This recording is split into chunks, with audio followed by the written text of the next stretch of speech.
right, sweet.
Watch your ears.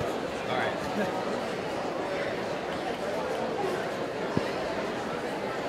One, two, three, one, two, three, one, two, three, one, two, three, one, two, three, one, two, three, one, two, three. 1, 2, 3, 4.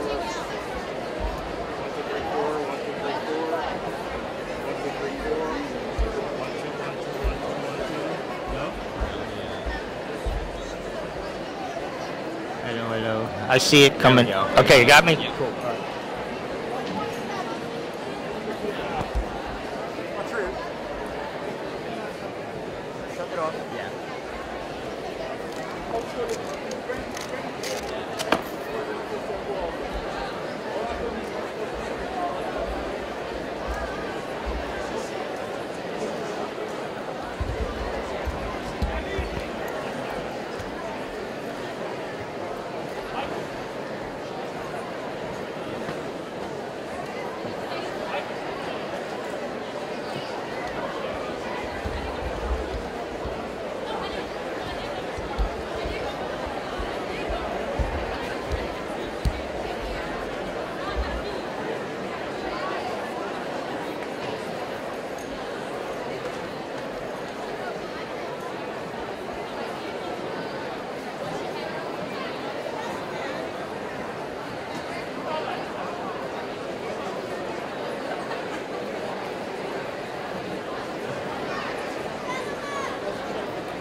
Hey, how you doing?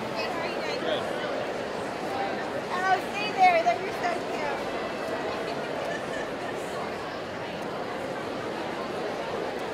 Beautiful. Looking good.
I'm going to go down there with the stick, Mike, just to test, make sure it grows good. Sure.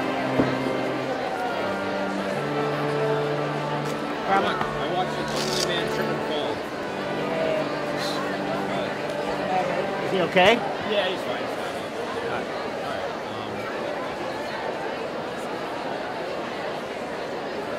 I'd really like to test it. I'm almost at the point of no return. Well, I'm not going to touch anybody's board. All right.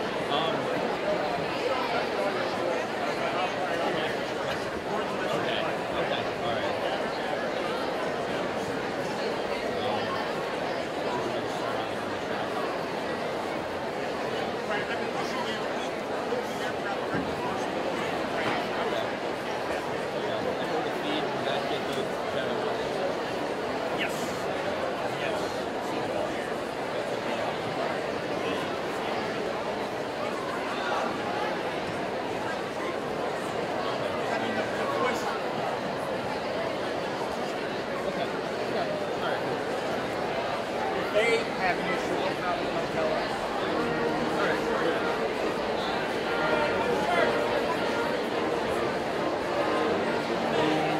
Okay. All right.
You hear me? Yes? Cool, good. All right, let me go back here. Let me go here.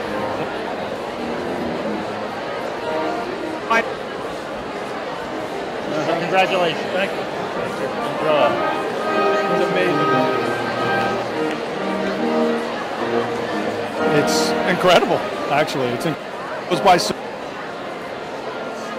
She was in the band here with the best band in the land, right? I can't believe you're really doing it. Max, say hello.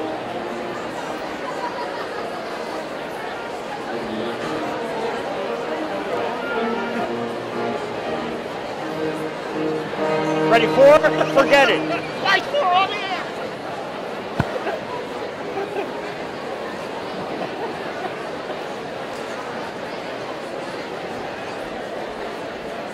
All right, Max, you. 3. Ooh, iffy.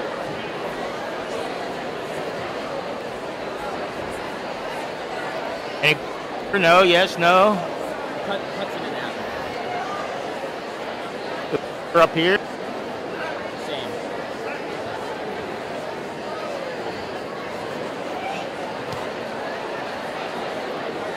Here I'm okay. Back there I'm not.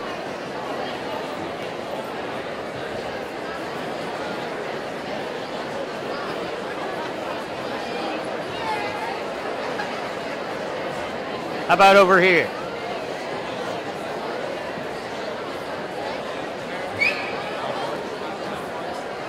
One, two, three, four, 4, 3, 2, 1. Yes. Thumbs up. Yes. We're good. Not. Jump up and down if we're good. Okay. Thank you.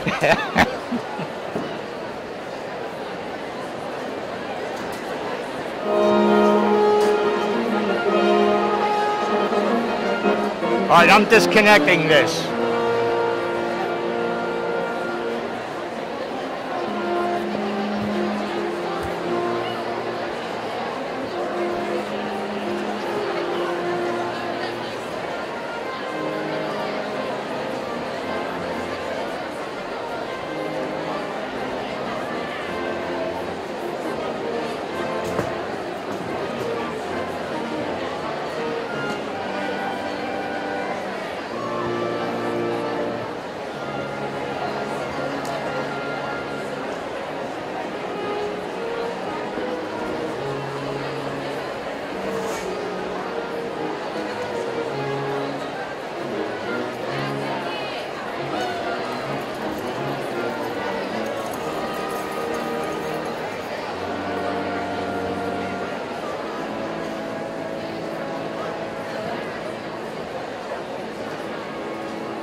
Audio from the shotgun.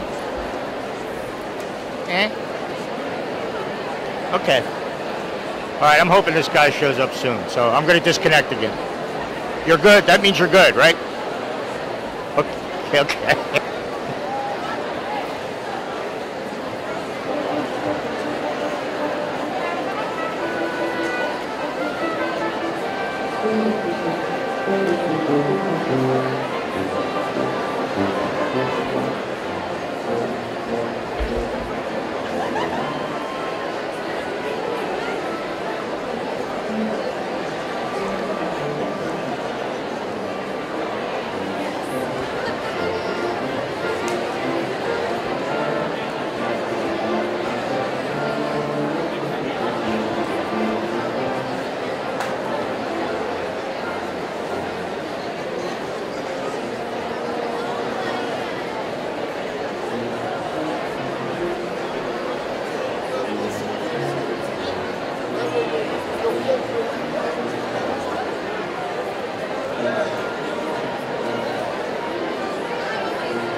stick mic. Do you hear the stick mic? Okay. So I know transmission's good because you hear the stick mic. So we're good because it's me from this. So.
Ladies and gentlemen, your attention please.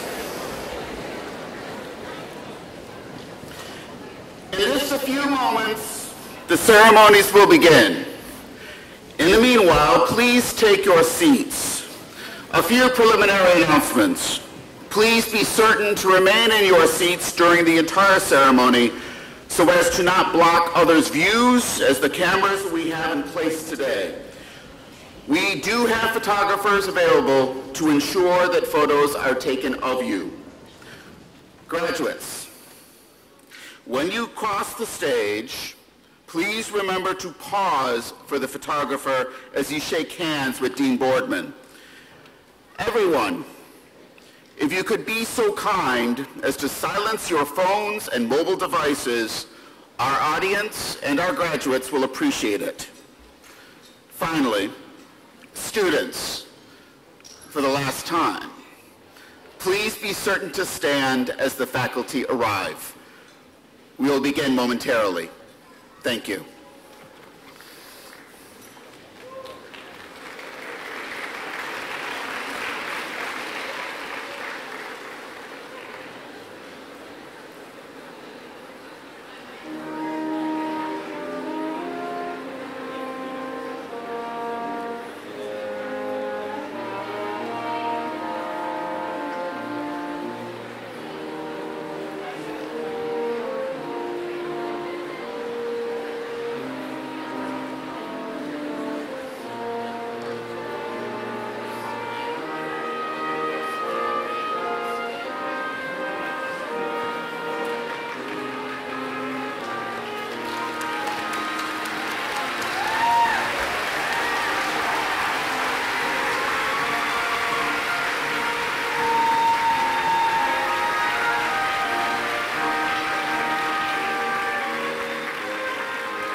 Colleagues, faculty, staff, and administrators, please join me in welcoming the Dean of our school, Dean David Boardman.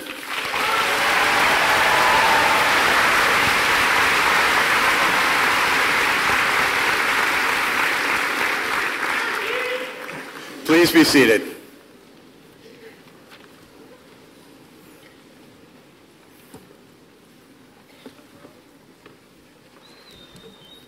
Good afternoon. Welcome to the 50th year graduation ceremony for the class of 2018 of the Klein College of Media and Communication at Temple University.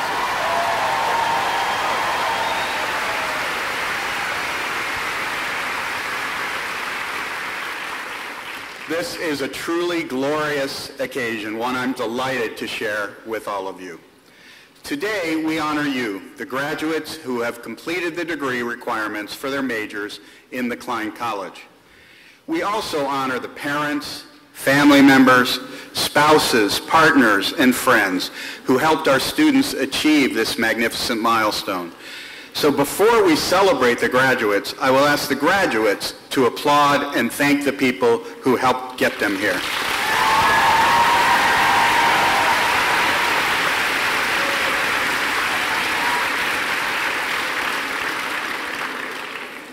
Graduates, among your most enthusiastic supporters here with us today is Temple trustee Steve Charles.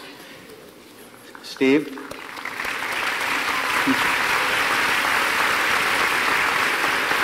Steve grew up on a Mennonite farm in Lancaster County, found his way to North Philadelphia and Temple to study advertising.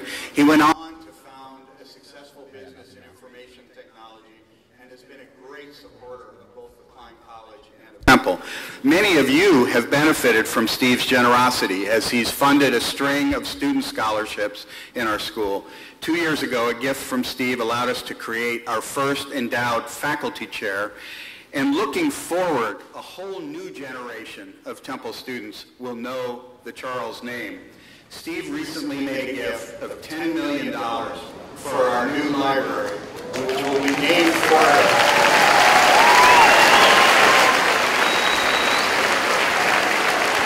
Please join me in thanking him for his extraordinary leadership, vision, and generosity.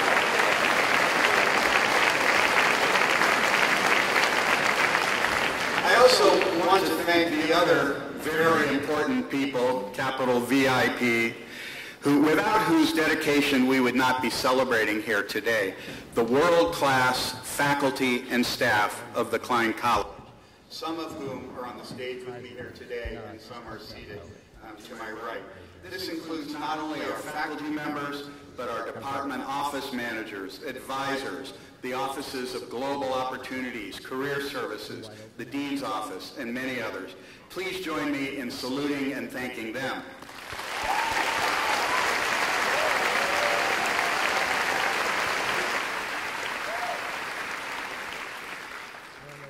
An essential part of any graduation ceremony is, of course, the music. I would like to recognize the artists from Avenue Brass, featuring Paul Feuder and Caleb Wiebe on trumpet, Elizabeth Pfaffel on French horn, Justin Moore on trombone, and Jonathan Fowler on the tuba.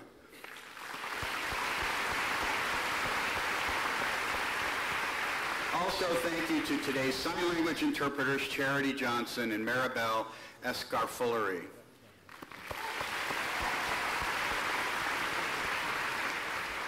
And now to the true stars of our day, our Klein College graduates. Welcome, my friends, to one of the landmark moments of your lives. There aren't too many times in life where it's okay to be totally full of yourself, but today is one of those. So go ahead and brush the dirt off your shoulders.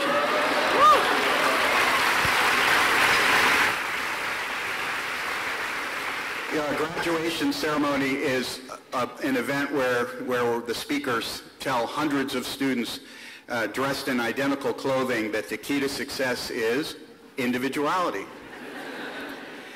Today you all have black caps and gowns. These are regalia that date back to the 13th century.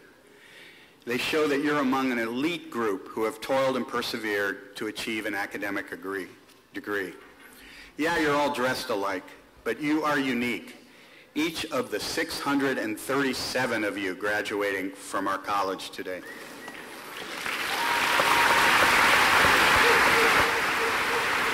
You hail from Kensington, Conshohocken, Cape May, Korea, Kuwait, and Kennesaw, Georgia. You're first-generation college students, or the third generation in your family to attend Temple. You're white and or black and or Latinx and or Asian and or Native American, gay or straight or bi or queer or transgender, house or trance or techno or country or reggae or metal or salsa or classical or crunk.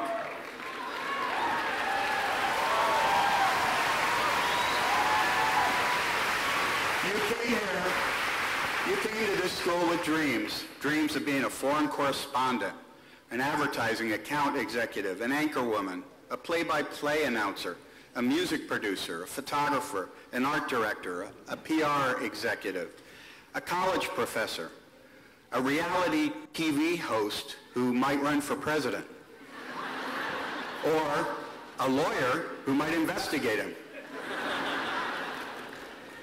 or any of the other dozens of paths that one can choose with an education in these fields. You came here to pursue your passion, your love for words and for images, your fascination with how ideas are conveyed and received. You wanted to do work that matters, that helps preserve our democracy, that promotes fair and healthy commerce, that comforts the afflicted and afflicts the comfortable.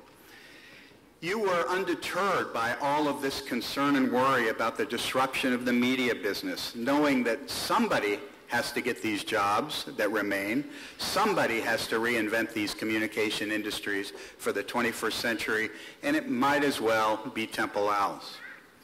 You had the courage to pursue those dreams. You learned your way around our campus and our curriculum, our food trucks, and our city. You forged friendships with classmates and faculty members that will enrich your lives forever. You studied, you questioned, you took on jobs to fund your education, you seized internship opportunities as they arose, created them where they didn't exist. You achieved. Yes, you achieved. A group of you beat out 200 other collegiate teams from around the country to win first place in a national marketing competition, the third year in a row Klein College won. Others of you won Emmy Awards, Keystone Press Awards, Society of Professional Journalists Awards. Many of you worked at Temple University Television, which was recognized this year by the College Broadcasting System as the best college television station in America.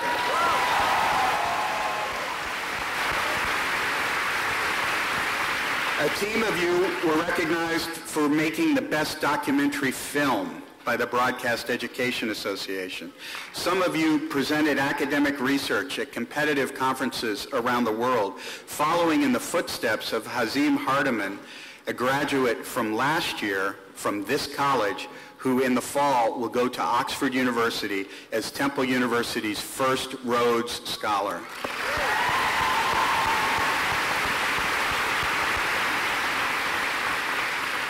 One from among you was chosen from among the 168 men's basketball players in the American Athletic Conference as the single most outstanding scholar athlete.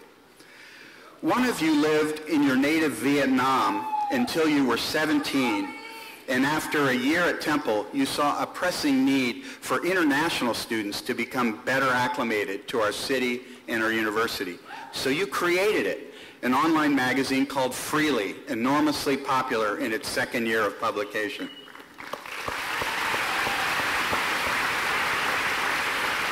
One of you was elected vice president of Temple Student Government, and in that role you created the university's first peer mentoring program and its first sexual assault prevention week. One of you became a single mother during your senior year, actually going into labor during one of your classes. and somehow found the strength to shine, both as a student and as a mom, inspiring those around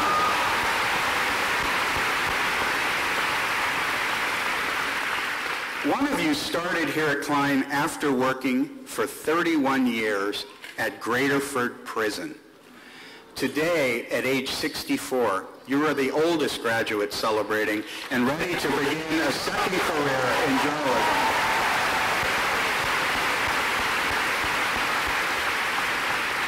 Every single one of you worked hard. You achieved your goal to graduate, and we're so glad that you did. We and our society need you. We need your fresh eyes, your fresh voices, communicators who are skeptical but not cynical, who see the growing diversity in our nation as an asset, not as a threat, who respect facts and data over hype and alternative facts.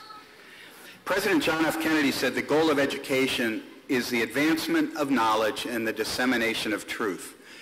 Truth, of course, is an elusive thing, and never more so than today in the world of media and communication. But as we've seen over the past year with the Me Too movement, first in Hollywood, then in Washington, then in Alabama, then here in Montgomery County, and just this week in New York, our society benefits when truth is pulled out of the darkness.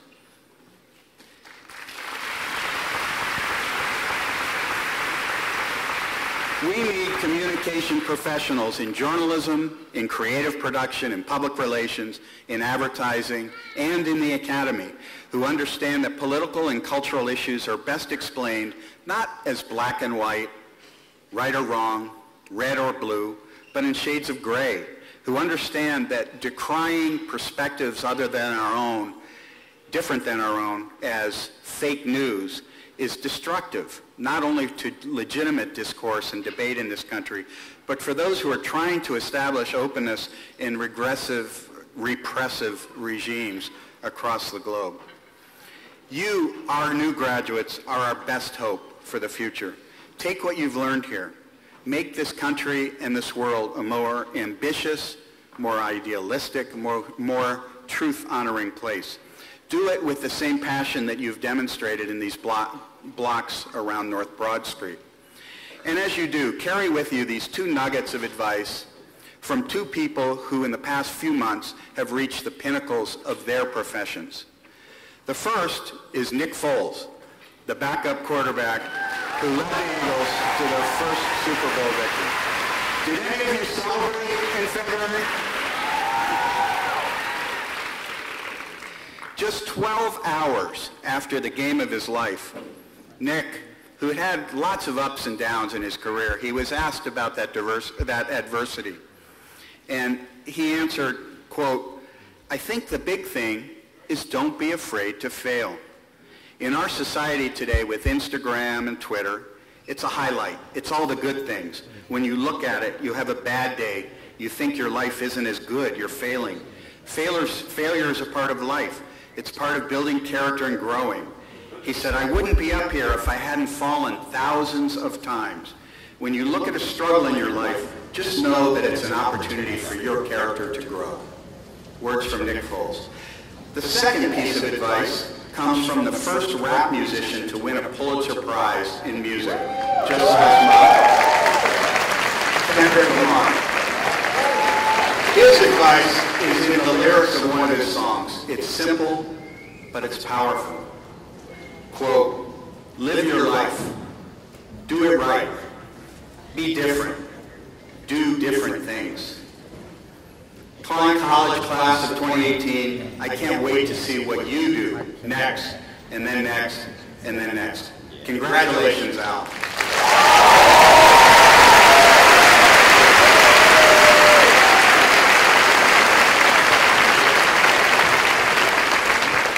Each year we select one outstanding graduating student to address your class. I'm pleased to introduce to you today's student speaker, Finian Saylor. Finian came to North Philly from a small town in central Pennsylvania called Mattawanna. Sounds Mattawanna. He has made the Dean's List each semester since he's been at Temple. He's graduating with the distinction of highest honors, summa cum laude, in advertising. He's president of Phi Sigma Pi, the National Honor Fraternity. That's an impressive academic showing for anybody, but it's especially impressive when you hear what Finian has also been up to outside of the classroom. In addition to positions as design editor and director of marketing at the Temple News, he has held internships at QVC, Seer Interactive, Real Time Media, Red Teddimer, O'Connell and Partners, and Flackable. He's an award winner. He holds a Diamond Award, the highest honor that Temple bestows on an undergraduate, and a Keystone Press Award. In 2016, he was part of that first place marketing team I mentioned earlier, and this year he was part of a second place team in the National Student Advertising Team Competition. That team had to put together an advertising and marketing strategy for Ocean Spray, so he's the man to see if you want to know anything at all about cranberries. Please join me in congratulating and welcoming Finian Saley.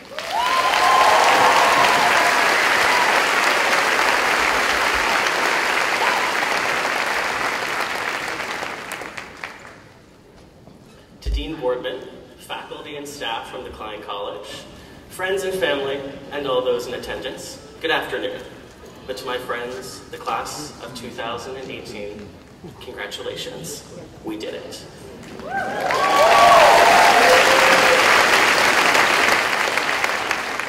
If you've ever sat in the tech center, and I know that many of you have, you may have seen the incoming students walk by as they start their tour of Temple, and then they head to the bell tower and Bury Beach too. And if you're seated in the audience and you're not quite sure where Bury Beach is because, well, you haven't seen any sand around, you're probably not a Temple graduate, but that's okay. We still love you. One thing, however, I think that is hard to learn while on that tour of Temple is how truly diverse and special the Temple community really is. I mean, after all, as Dean Boardman said, owls do come from all corners of the globe.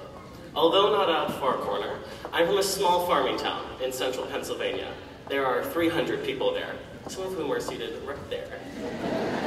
And many times more cows. It's just south of State College, so despite all the forces in the universe pulling me to, you know, that other school, I didn't go. I wanted to come to a city and meet different kinds of people. Just look around our class. There's a lot to look back on during our time at Temple, like how we got up every semester at 7 a.m. to register for classes, how the whole university came together, the city came together when the Eagles won the Super Bowl, am I right?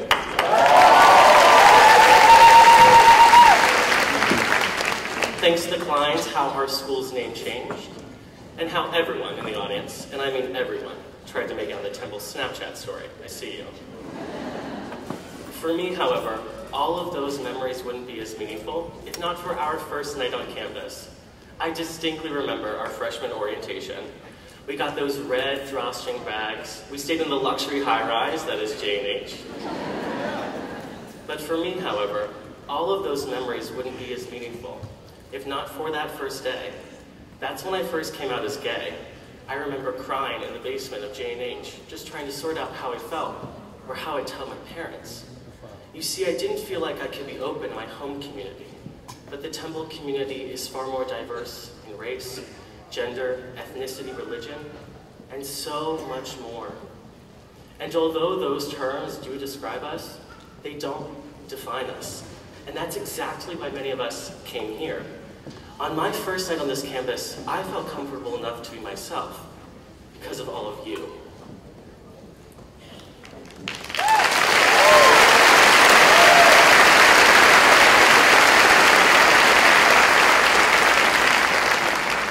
This place gives us the chance to excel and discover the truest version of ourselves. And while we were here, we did just that. Think back to when you were a freshman at orientation. How far have you come? Our founder, Russell Conwell, gave a very famous speech entitled Acres of Diamonds. He said, your diamonds are not in far distant mountains. They're not even in yonder seas. They are in your own backyard, he said, if you but dig for them. With hard work and dedication, our founder believed that anyone can achieve greatness. no matter who you are, what you look like, what you believe, or who you love. Each of us has acres of diamonds in our backyards. Whether today marks a major finish line, and for many of us, the beginning of another race, Temple University, the Klein College, and this special, diverse community will have always been a part of it. To the class of 2018, go forth, find your diamonds. Thank you.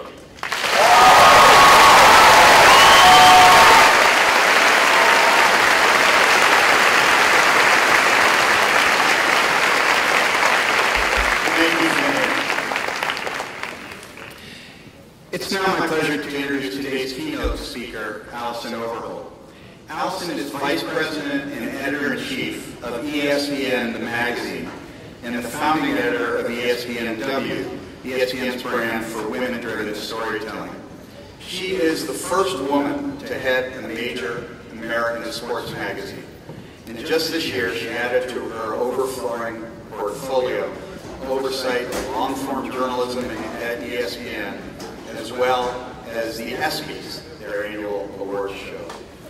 Under her leadership, both ESPN, the magazine, and ESPNW have won lots of journalistic acclaim. The magazine has been honored with the National Magazine Award for General Excellence, the top award in its genre. Before joining the worldwide leader, she covered emerging technology and workplace culture for Fast Company magazine, where she earned the Asian American Journalist Award's National Print Journalism Award. Her writing has also appeared in Fortune, Wall Street Journal, Cosmopolitan, and the Oprah magazine. She's been named one of Adweek's 30 most powerful women in sports and one of Folio's top women in media. That's a whole lot of achievement for a journalist not yet even in what we think of as mid-career. But in case you think all of this came easy, please think again. Allison spent a lot of her childhood in Hong Kong and had little exposure to American magazines. Though she was interested in media and journalism, she studied government at a little school in Cambridge, Massachusetts called Harvard, and was prepared to bypass her passion for a career as a business consultant. She'll tell you more about the path from there to here and what lessons there might be for you. We're so fortunate to have with us today one of the most talented, innovative, and respected leaders in American journalism, a woman about whom a friend of mine who works for her said, "Allison's amazing. Amazing. Truly amazing." Please join me in welcoming Allison Overholt.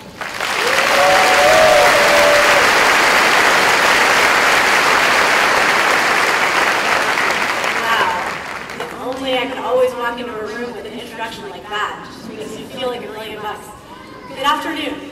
Congratulations to you, Temple University's Klein College of Media and Communications class of 2018. Can we start with another huge round of applause?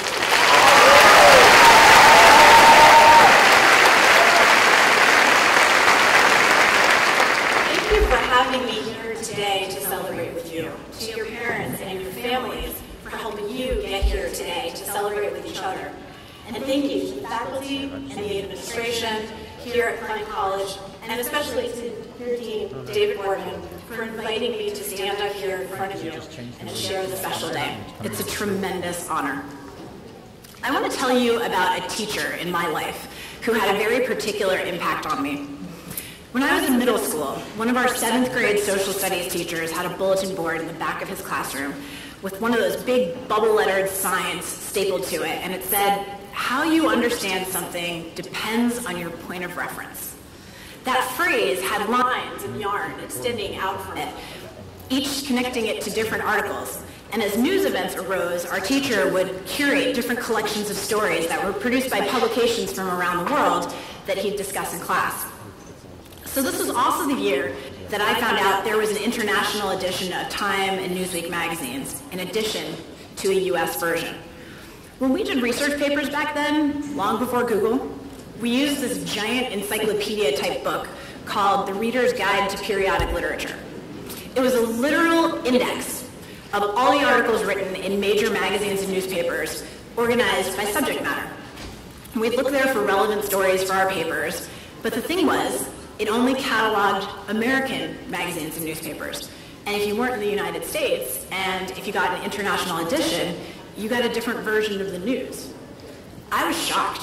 How is it possible that there were different news for Americans than there was for the rest of the world? News is news, right? Now, this is probably where I should tell you that in 1987, I was an American expat kid transplanted from the New York suburbs to Hong Kong when my dad got a job there. And this 7th grade classroom was at Hong Kong International School, an American school run by Lutheran missionaries in what was then a British colony, on its way preparing for a return to China a decade later. I know, it's a lot to fit into one sentence. But just consider how all of those variables, each of those different things, provided me with a very, very different experience of being a 12-year-old than what I would have felt and experienced had I gone on to attend my public middle school in Briarcliff, New York. Talk about a way to prove my teacher's point. In Westchester, I blended in with all the other privileged suburban kids. My dad caught the train every day to the city for work. My mom drove a big station wagon around town. My only point of difference at that point was that my mom was Filipino, having immigrated here during college, and whose letter-perfect American accent, at least to my ears, made her a seamless part of our town. In Hong Kong, on the other hand, I was the loud girl from New York. I was also the tall girl, the only girl who topped 5 feet and 100 pounds by the middle of 5th grade, and who was nearly 6 feet tall by the end of 9th. I was still a half Filipino girl, but while in New York, that just meant that I got a little browner than everybody else in the summer. Now, I lived in a place where the 300,000 Filipinos who resided in Hong Kong were mostly there as domestic servants. And when kids asked each other, in that especially nasty way that some young kids have, whether they had a housekeeper at home, they asked, "Do you have a Filipino?" So I had the same characteristics, but completely different experiences. My teacher was right. How you see the world and how the world sees you depends on your point of reference. So Mr. Rose's class would debate, was the United States the world's police officer? Was it the world's peacekeeper? Was it the world's bully? Although the facts included in each of those news stories were the same, the viewpoints, the emotion attached, the swell of opinion were wildly different, depending on if you read stories produced here in the States, over there in Hong Kong, by Anglo writers in Europe or Australia, by pundits from small nations with no military strength, by writers from poor nations who were seeking aid. You get the idea. How communities view and experience the same set of events or circumstances will be very different, because the people are different. And not only does one's view of the world change depending on your point of reference, but the narrative itself changes according to who gets to tell the story. My learning continued. That same year, I went with my best friend to basketball tryouts, just to keep her company, no intention of trying out myself. And the coach points to me, lurking in the back of the gym by myself, and says, "I want that one, the tall one." So, did I mention that I was closing in on 6 feet by the end of middle school? In Hong Kong. My experience in the world over those next couple of years was utterly defined by my towering over all of my friends, in life and on the court. And then, in high school, I started coming back here to the U.S. during summers to go to basketball camp. Now, I was used to playing a dominating center. I owned the key, I blocked shots like Bill Russell. My coach called me Bill Russell. By the way, I had no idea who Bill Russell was because we were in Hong Kong. We had no access to American sports media or sports history. For those of you who don't know who Bill Russell is, he was kind of the Joel Embiid of his day, but he didn't lose in the playoffs. But I digress. I'm just kidding. Had to throw one of those in there, right? So then one summer, I walk into the gym at Doug Bruno's basketball camp just outside Chicago. My grandmother, who's dropping me off, turns and says to someone, "Oh, she can't stay here, they're going to kill her." I was the smallest in the gym, by half a foot and 20 pounds. After several years of lumbering slowly around the court, low expectations around my non-existent ball handling, I was suddenly the little girl. And I spent that week being coached on how to turn my now newly diminutive stature into an advantage. If you're the smallest, the coaches said, be the fastest. Don't ever let one of these big girls beat you down the court. They're too big to be fast, they said. That's funny. too big to be fast. Well, that was me like a week ago. Work your ball handling skills, they said, which they assumed I had because, of course, I was a little girl, and that's what the little ones do. Take the point, they said. Sharpen the view of the floor so you can lead and you can call plays. So returning to Hong Kong after summer spent at camps like that, it turned me into a superstar. Because of that experience, I was now the big girl who was also fast. I was the post player who had handle.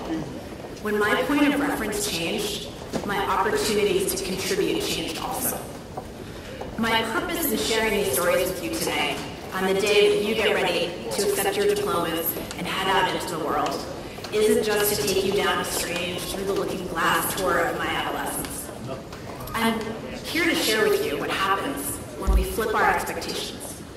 What can happen for you as people and as future storytellers across all of these parts of the communication industry when you allow new information and new perspectives into your field of vision. And also, what happens when we allow ourselves to see differences, being the first, being the only, being the outlier, not as points of friction to file down or file away, but as vital indicators of strength, and opportunities to bring new and vibrant voices and perspectives to the conversation. When we do that, we widen the range of narratives in the world, because we broaden the possibilities for who gets to tell the story.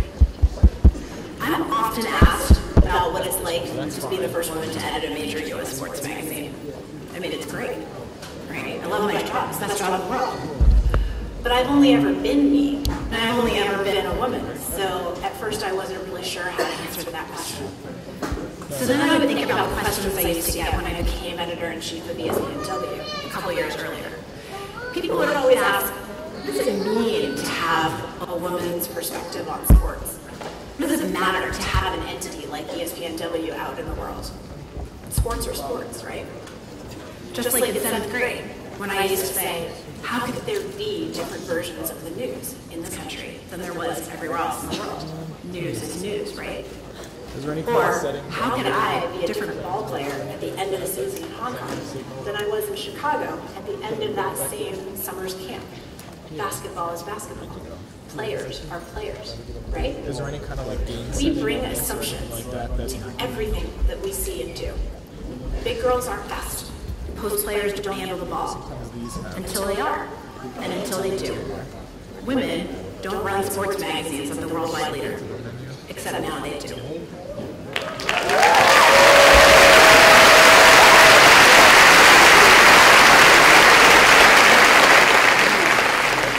As my point of reference has changed, so have my strengths, and what I could best contribute. In Hong Kong, I had that bird's eye view of the court. I saw the holes in the defense, where I could hit my teammates with passes for easy buckets.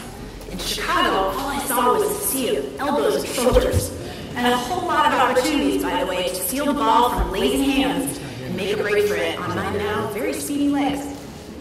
I was the same. What made me unique had changed.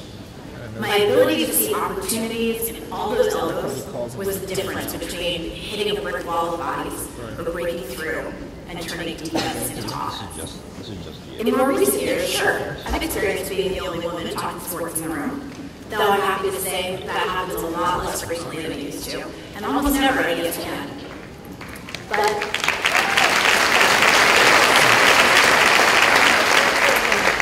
you know, I've also worked at a fashion title where we were all women and one man. And in that instance there, his became the differentiated voice. So today, when I'm asked what it means to be the first woman in my role, or to often be the only woman in the room, I say wholeheartedly that I know my unique perspective matters. I may notice different things in a conversation, amplify different voices in a pitch meeting, or key off of different ideas for a story. Sometimes that is because I'm a woman among men. Other times, though, it's not about being female. Sometimes I'm the only one who spent time in the business world before becoming a journalist. I initially went into management consulting before becoming a reporter. Other times, I'm the only storyteller in a room full of corporate executives. Sometimes I'm the only one at work who didn't hone their skills in the sports world because I actually started as a tech reporter and a gadget columnist. There are endless instances where my viewpoint is different from everyone else in the room. Maybe I'm the first or the only across whatever dimension you choose to measure. But whatever the case, I know for certain that my perspective from my unique point of reference matters. And the same will be true for all of you. As you go out into the world to report stories, to create advertising, develop social campaigns, produce videos and films, remember that not only does your voice and your perspective matter, but what makes you distinctive and uniquely able to contribute may not even be what you think it is. It will be up to you to figure it out in each circumstance you find yourself in, how your point of reference allows you to take that bird's eye view, identify the long paths that no one sees, to figure out how to spot the opening in that sea of elbows. It will be up to you to force that turnover and create the offensive strength from what will surely sometimes feel as your very defensive position. So, when you realize that you're the only person under 25 in your room, you're the only person from Philly, maybe you're the only one with a college education, when you start to appreciate that you're the first in your family to get that kind of education, or when you too experience being the first or the only woman in a room, or being the only man at the table. When that happens, and it will happen, here is what I wish for you. When you are the only, remember that your difference is not something to file down, or soften away, or make invisible for the comfort of other people in the room.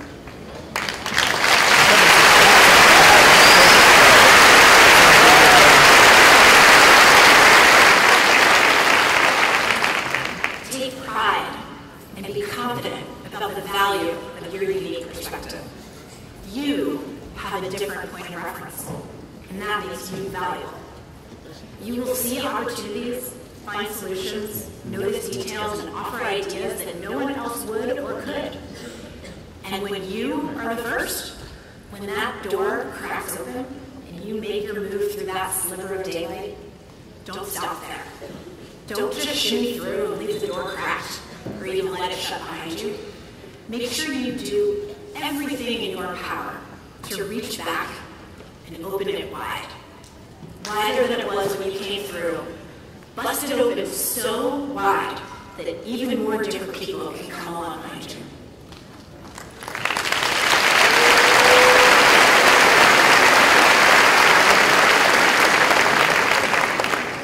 Today is May 10th, and you are graduating. I know that sounds like an ending, the capstone on your incredible time here at Temple. But in fact, I would say that today, May 10th, is just the beginning. It's the first page of the incredible story of your adult lives that you each have yet to write. Think about it. It just depends on your point of reference.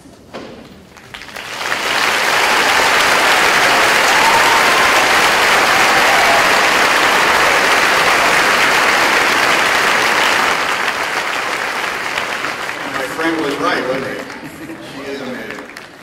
Thank you, Allison. Before moving on to our degree conferrals, and we're close, we have one more important thing to do.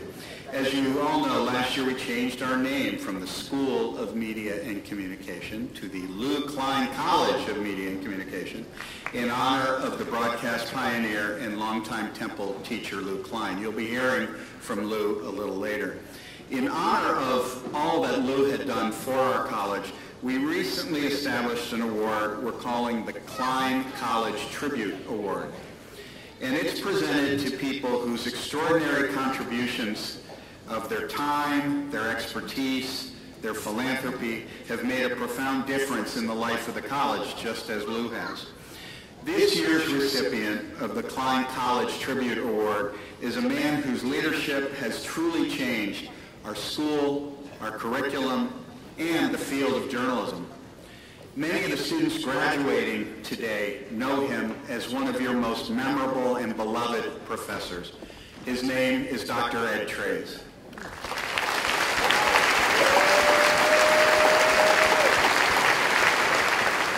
This is Dr. Trays' 50th year as a faculty member in our college. In fact, he's been in the college as long as it has existed as a standalone school. Over that half century, he has taught courses in news editing, photography, media management, communication, research, publication design, electronic information gathering, and others. Outside our college, he's known worldwide for his leadership of the Dow Jones News Fund editing and minority intern programs, which he has helped direct also for 50 years. This summer, 13 university students from all over the country and as far away as South Africa will come here to Temple for an editing residency where they will learn from Dr. Trays before beginning summer internships at the New York Times, the Wall Street Journal, and other outlets. Dr. Trays is also a gifted photographer in his own right. The Edward Trays Photography Archives house nearly 50,000 images that he has donated to our college for educational and commercial use worldwide. Proceeds from the sales and permissions of that photography support scholarships that he and his wife Mary have established. Dr. Trays was the first recipient of the Freedom Forum Journalism Teacher of the Year Award, and he also has been honored here at Temple with a Great Teacher Award. He's the longest serving full-time faculty member in our college, among the most distinguished, and certainly among the most beloved. And I can say without reservation, as you will soon see, he's the tallest. We could not be more honored by Dr. Trays' support and leadership over the last 50 years. It's now our turn to honor him with the Klein College Tribute Award.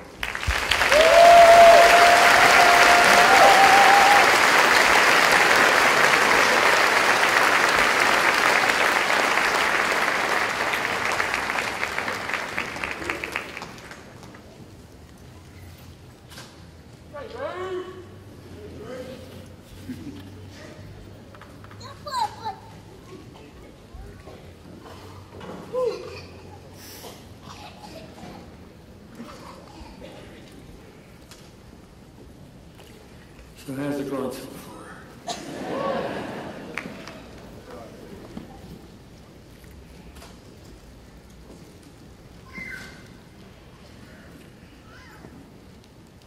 Good afternoon. About a month and a half ago, 15 minutes into a noon lecture on Temple's main campus, that would be Annenberg Hall for you guys, I had a stroke. The words stopped coming, the students became unsettled, and I could barely communicate. The rest of the class was canceled. Most students left. A few others lingered. One stuck with me as I made my way back to the same office I had had for all of my 50 years at Temple. Nothing seemed to be working. Communication was difficult, and I clearly needed help. It quickly came from various corners of Annenberg Hall. Courageous co-workers I had known and appreciated for decades. 911 was called, several police were called, and it was only a matter of moments before I was in the back of a fire department ambulance headed to the emergency room at Temple University Hospital. Through it all, colleagues from Klein were with me. I remember little of what happened, except that I seemed to be in a vortex of activity over which I had no control. Temple Hospital is one of the city's top certified locations for TPA, where clot-busting medication is administered. Fortunately, it was mandated. Fortunately, it worked. 3 days later, I was cleared for discharge and walked out of Temple Hospital under my own steam.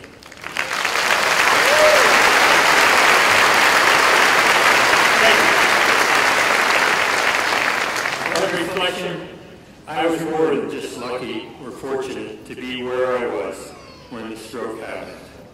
To have quick-acting colleagues, to be taken to Temple University Hospital for treatment, to have highly trained, compassionate medical people help me survive. I observed and experienced uniformly high levels of health care during my time at Temple Hospital, I feel I could not have been better treated nor cared for. I also have been part of more than 50 years of interaction with co-workers and students, from the founding of the School of Communication and Theater in 1967 to its most recent iteration as the Klein College of Media and Communication. Accordingly, I could not be more proud of what collectively has been accomplished in this time, all the while building on what has come before. Today we are at the beginning of the Klein College era. Let us honor the contributions of all who served our school during the past 50 years, as well as those who are still with us. Seemingly, I could go on and mention name after name, but I'll mention one. J. Douglas Perry, our first dean, was just one of the many co-workers over the decades who dedicated their professional lives to building the school, serving its students, bringing us to today. Seemingly, and almost daily, there are Klein College, these guys and a dozen more, who go beyond just doing one's job. Words like dedication, commitment, high levels of involvement and participation all come to mind regarding how this college grows and changes with and sometimes ahead of the times. Certainly not much of this would happen without solid leadership. And so many involved individuals making a difference through their actions, through their attitudes. Klein is what it is within and outside Temple University because so many colleagues have made commitments to making this college, this university, even better places for future generations of students, staff, and faculty to work and to serve.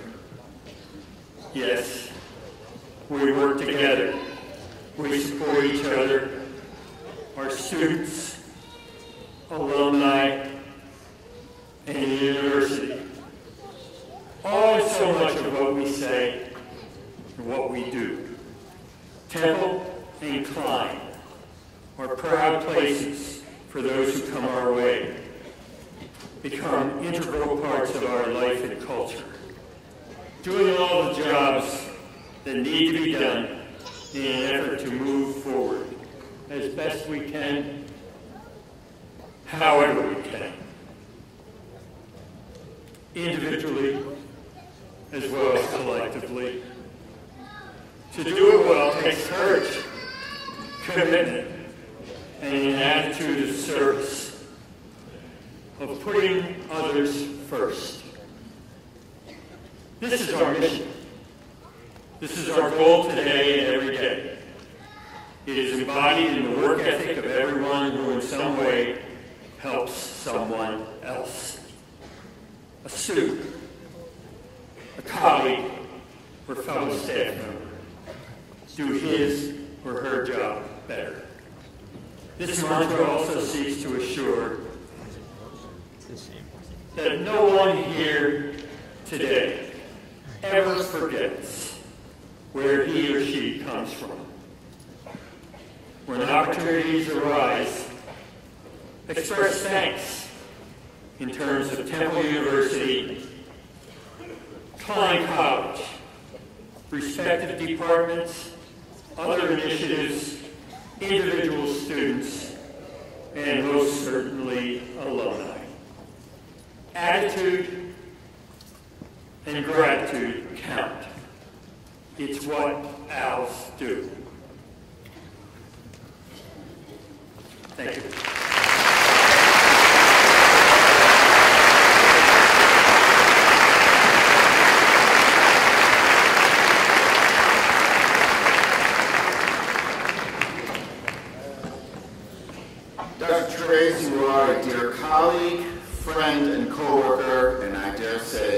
mostly to me, and I know to decades of others, an inspiration. Thank you and congratulations.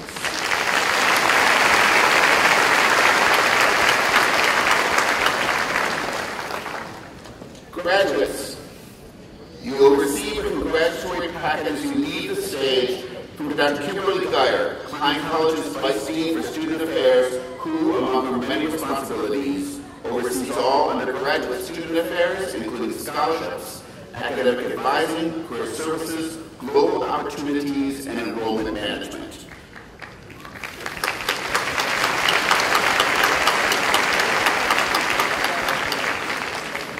I would now like to welcome to the podium Associate Dean of Research and Graduate Studies, my colleague, Dr. Patrick Murphy, who will award the graduate degrees. Dr. Murphy.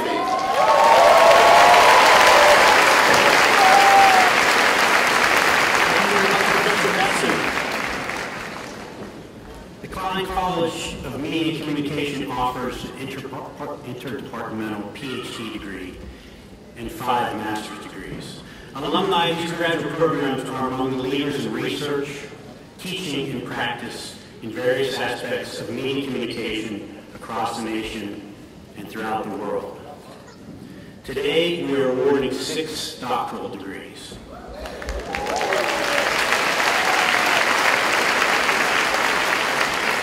Nasser Badr Amujibo.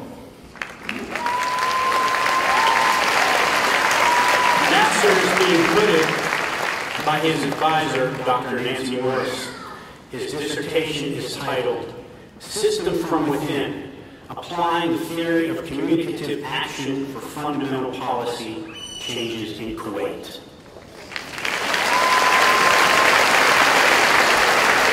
Congratulations, Dr.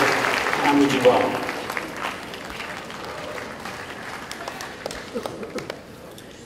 Jaeyoung Jung. Jaeyoung is being hooded by his advisor, Dr. Fabian Darling-Wolf. His dissertation is titled National Cuisine, Food, Media, and Nation.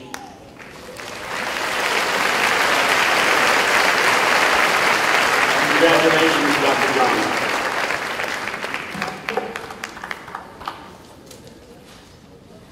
Juan La Rosa Fuentes. Juan is being hooded by his advisor, Dr. Nancy Morris. His dissertation is titled Communication and Body Politic, Hillary Clinton's 2016 presidential campaign in Philadelphia's Latino community.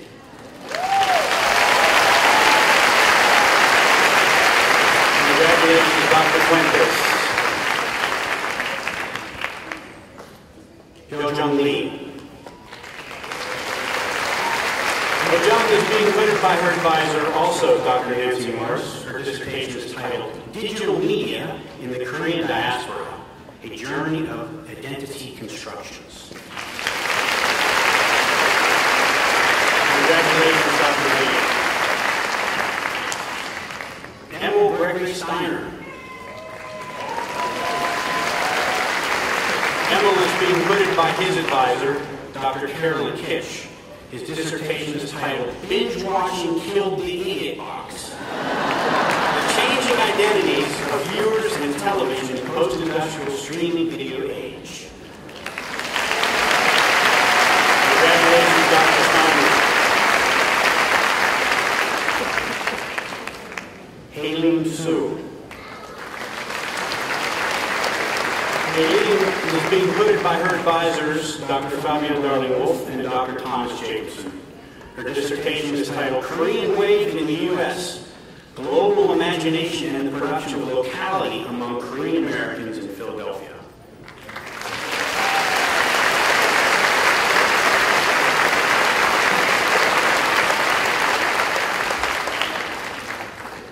Congratulations. Will the master's graduates please rise and approach the stage?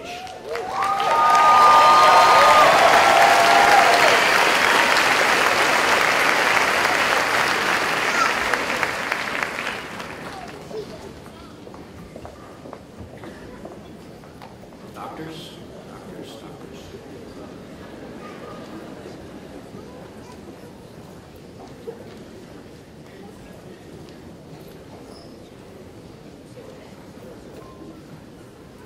Antoni Ebomian.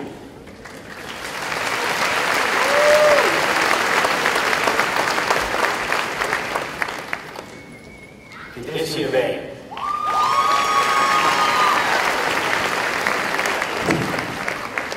Marco Chirino. Brianna Farce. Catherine Johnson.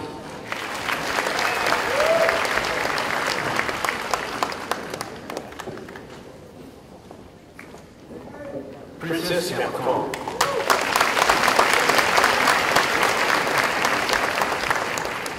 Matthew Cassell.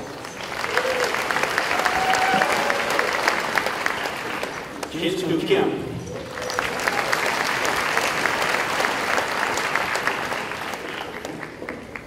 Antoinette Lee.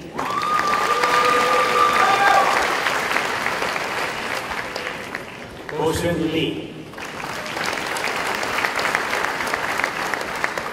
James Lyden.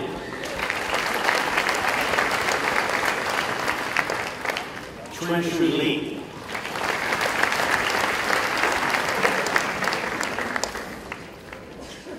Melissa Marston. Stephen McGlynn.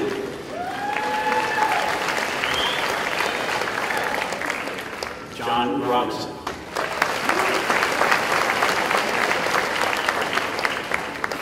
Emmanuel Septisasu.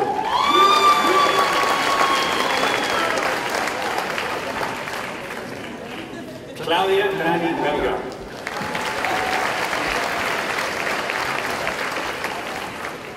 Juan Xiao Huang.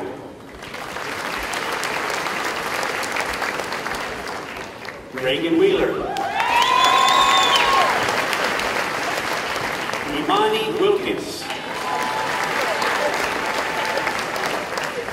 Xiao Chen Cheng.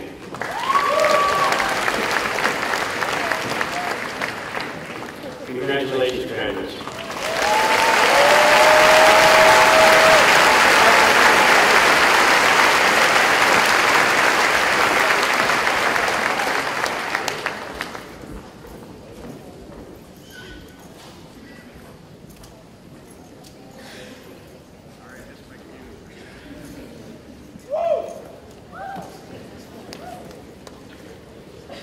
That's why I was a print journalist and not a broadcast journalist.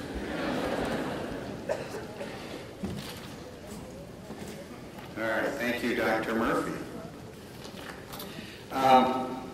We're about to move on to the undergraduate conferrals. Before we begin reading the names of those graduating with bachelor's degrees, I want to again congratulate our student speaker, who will be the first to receive his bachelor's degree, summa cum laude, Phineas Saylor.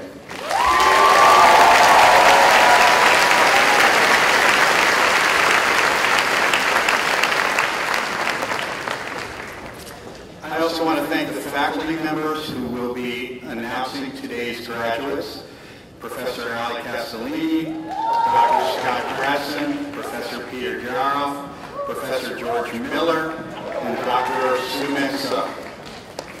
Professor Jaroff will be our first faculty reader. Will you please approach the side podium?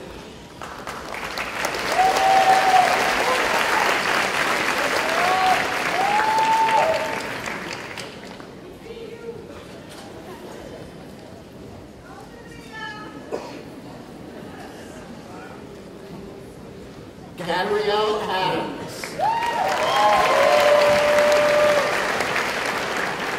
Alessandra Adelicio.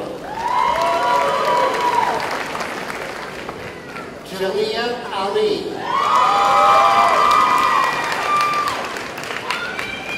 Alexandra Amato. Austin Ambelopio.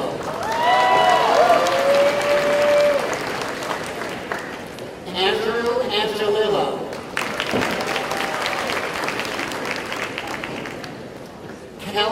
Tanashi, summa cum laude.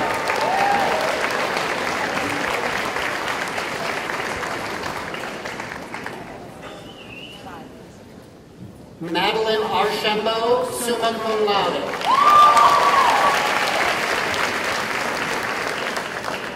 Anais Aristide.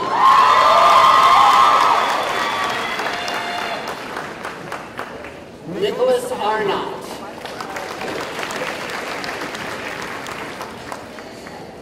Claudette Arthur.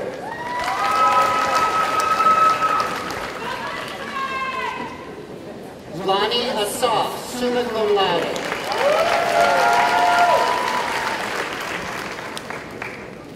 Tanaya Atkinson.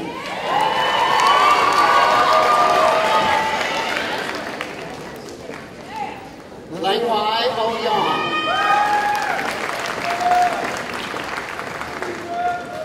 Ian Aubrey.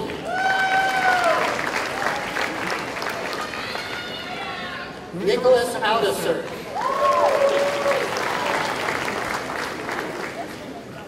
Justin Backover, magna cum laude. Hilkiah Bailey.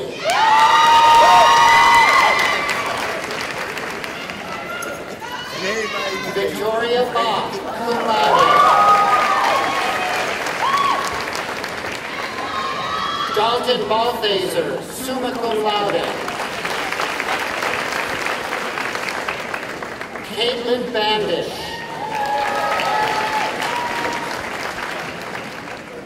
Jordana Bankowski. Caroline Bardo.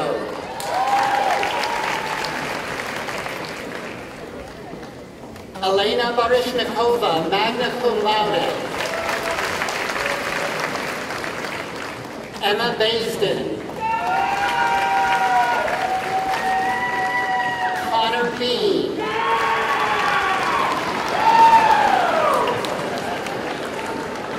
Connor Begley. John Barron. Khadijah Berger.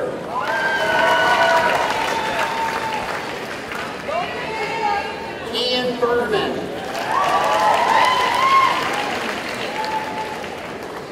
Ryan Bertino.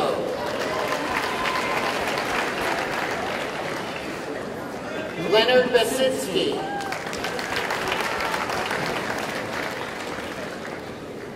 Gina Bebenauer, cum laude.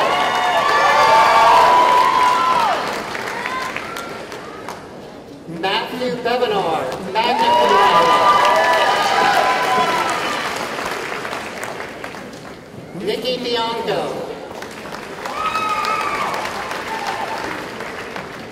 Serenity Bishop. Maxwell Blake.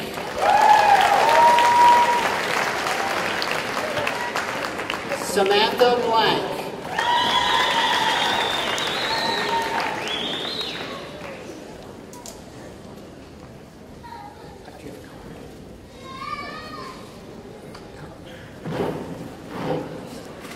Alexandria Blucas.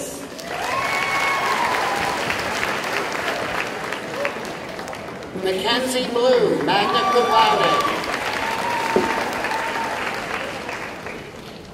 Rachel Bongiorno.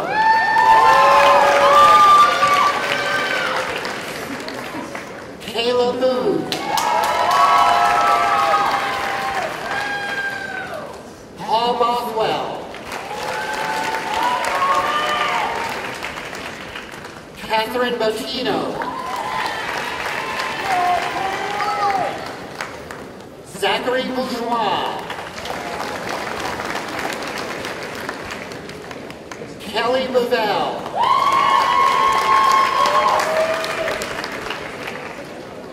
Keelan Bowers. Amanda Brabham Lawrence.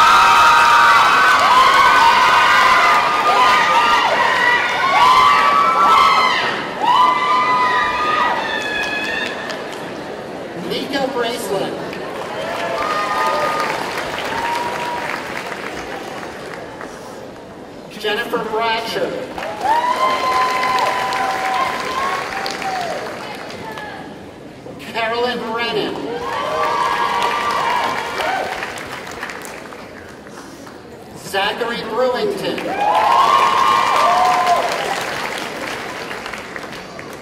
Matthew Bronstein.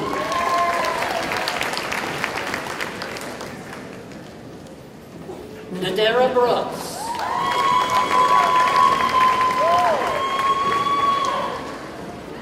Giovanna Brown.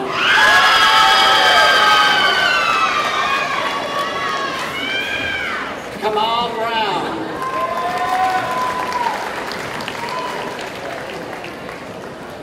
Michaela Brown, magna cum laude. William Brown.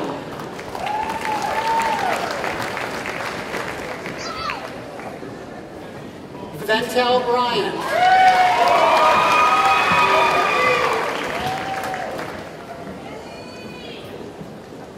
Max Bookdahl.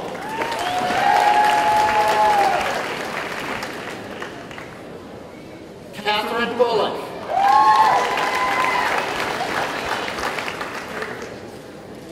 Khalil Bullock.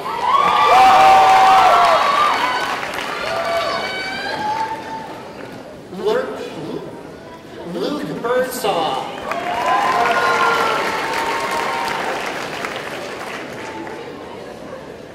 Brianna Burton.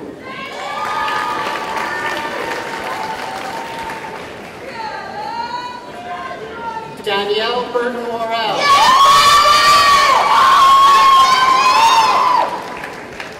Nina Marie Butler.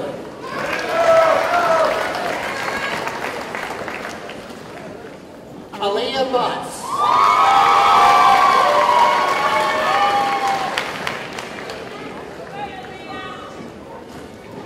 Jade Bird.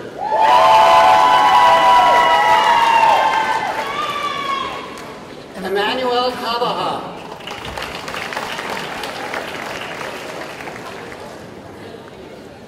Drew Caldwell.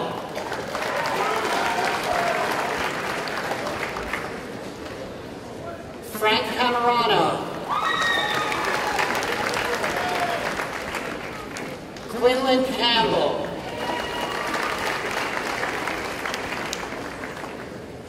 Bailey Carl.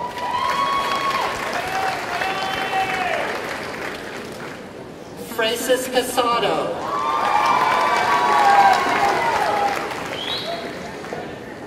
Hannah Cassioli.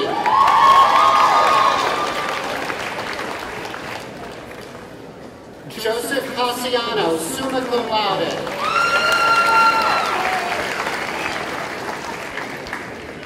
Cass Castellano, cum laude. Abigail Castro. John Cephas. Sajid Chaudhary.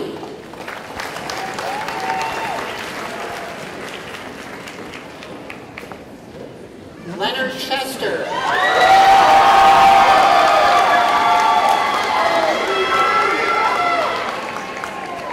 Julia Chondo.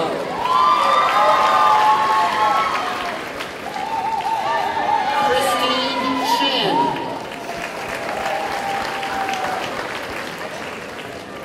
Tiffany Chisholm.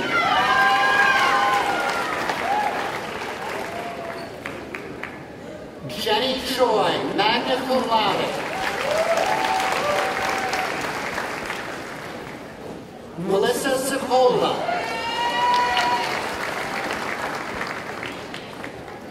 Samantha Circus, magna cum laude.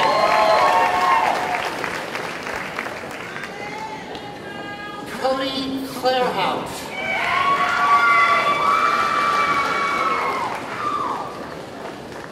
Ayana Clark.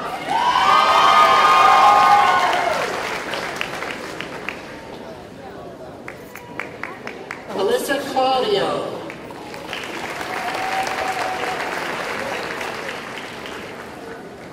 Julia Clements.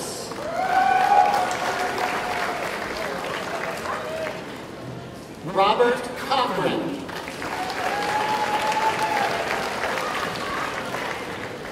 Matthew Matthew Kahane.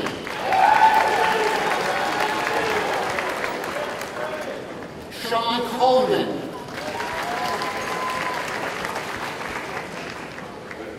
Ben Collins.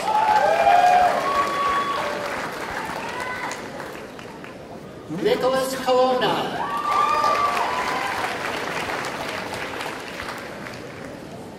Aaron Cook.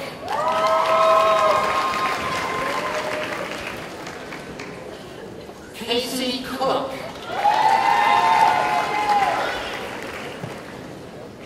Zachary Corey.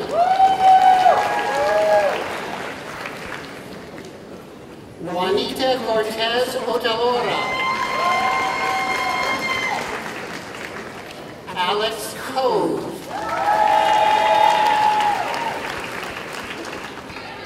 Nicole Cox.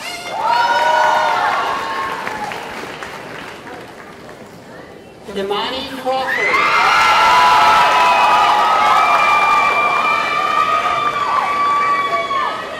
Sarah Crawford.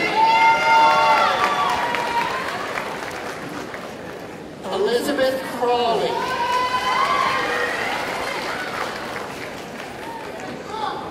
Noel Press, summa cum laude. Catherine Crilly.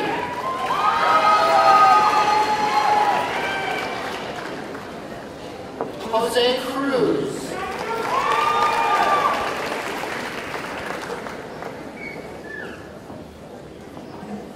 Jeshadi Cruz Milling.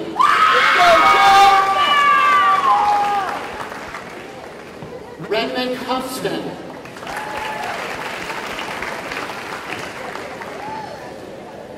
Elisa Kermachi.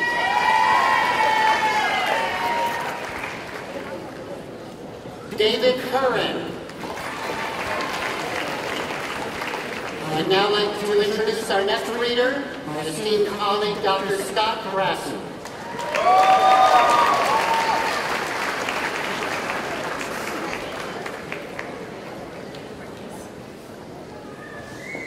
Alex Gale. Haley Damaco cum laude. Evan Danowitz. Sylvia Vandal cum laude. Faisal Darwish, magna cum laude. Julia Davis.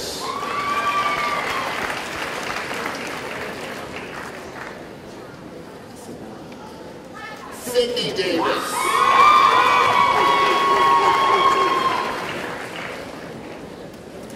Genevieve DeShellis.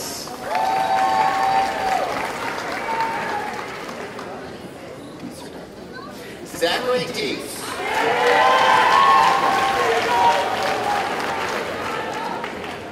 Zachary DeMedio.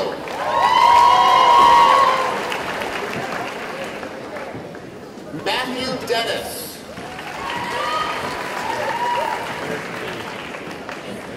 Marley Derstein.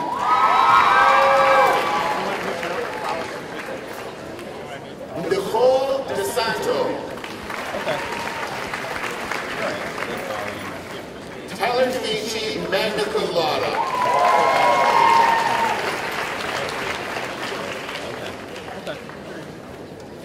Brianne DeMille.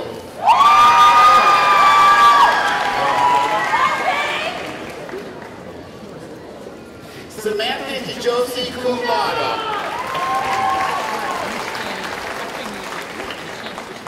Sarah Diamond.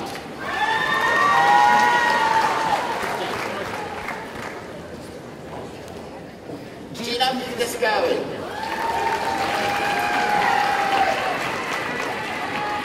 Madison Dishman.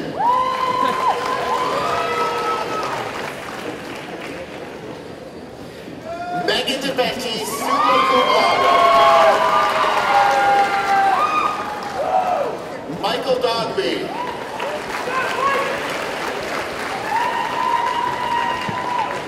Teresa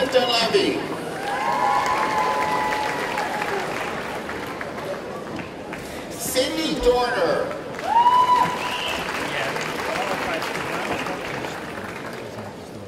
Nita Doherty.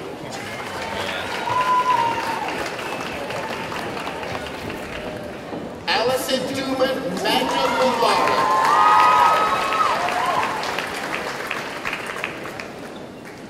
Ryan Doyle.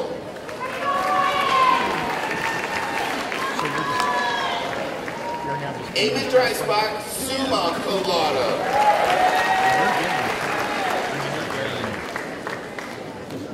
Shane Duffner, summa cum laude.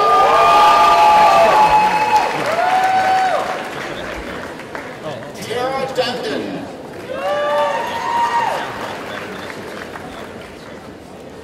Charles Dunkel.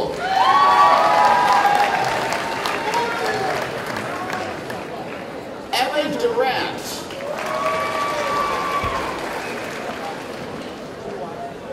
Keegan Durkin.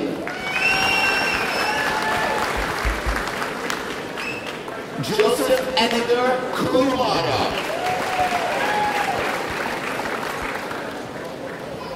Massey Ehrlich.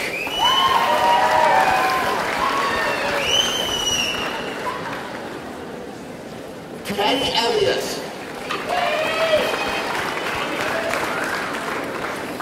Obi Injalonia.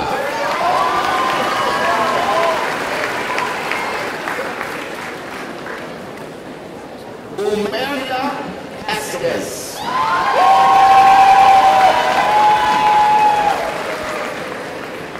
Dominic Evans.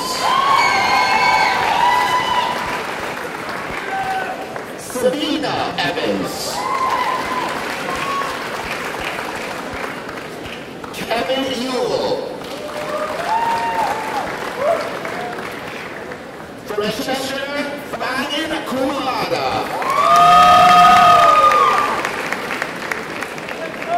Mario Bettini. Jennifer Feinberg, magna cum laude.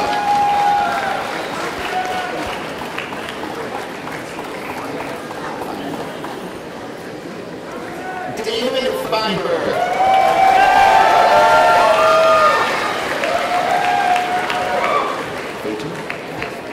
Jenny Fato.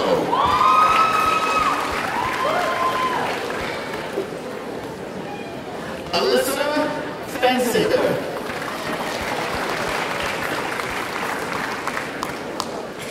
Megan Fennelly.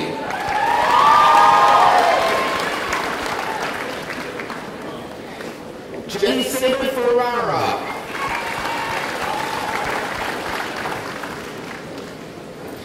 Solomon Fields.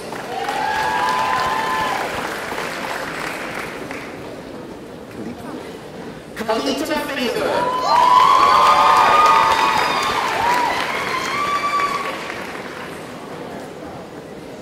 Robert Fisher cum laude.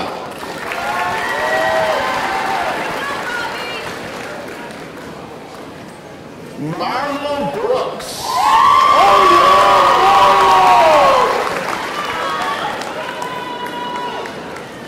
Hannah Ford.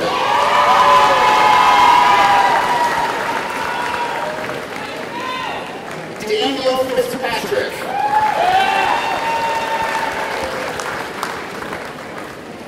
Clarissa Ford, cum laude. Carly Fortunato, magna cum laude. Dakota Foster. Jennifer Foti.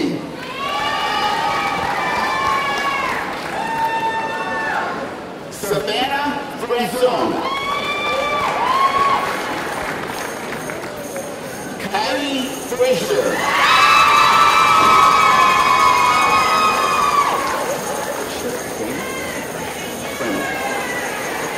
Charlie Sachin Freitas.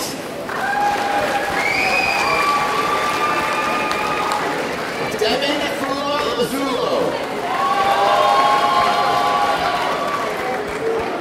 Nicholas Gallagher. Jake Galley. Shayna Gannon.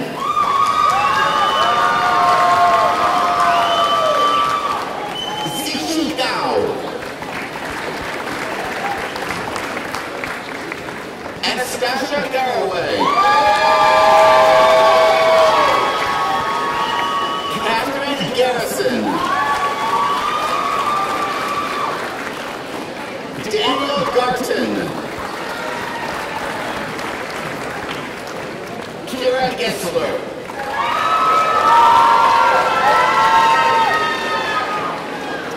Anna George.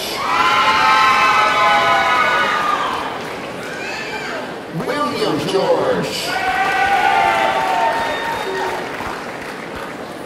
Angela Gabassi, magna cum laude.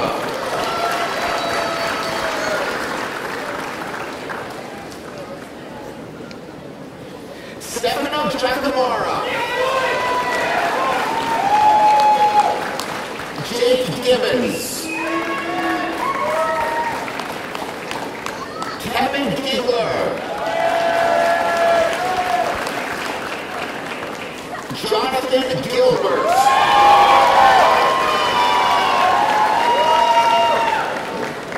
Stephen Giller. Sahara Gibson. Victoria Glamour cum laude. Bridget Gleason. Megan Gleason.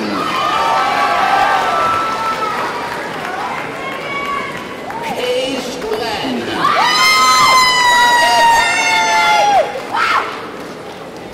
Sean Dimitrovic.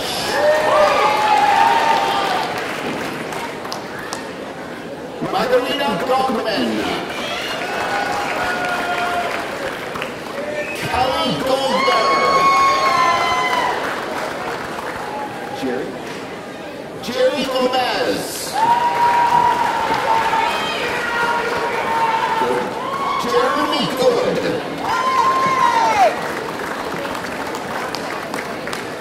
Michael Gormley. Vicky Gavalis.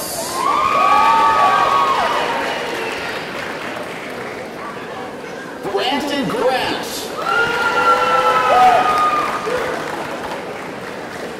Brianna Grasso.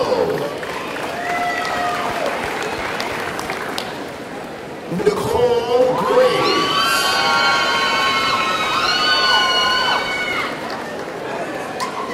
Joshua Greenberg.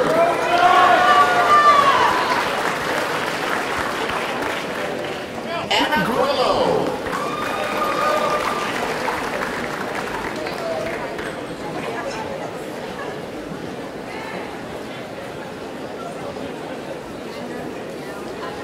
Glenda Goodell Arias.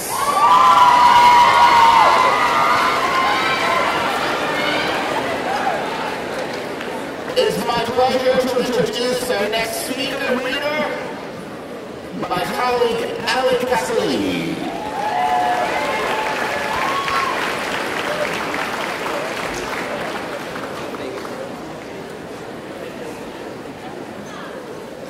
Ryan Haze.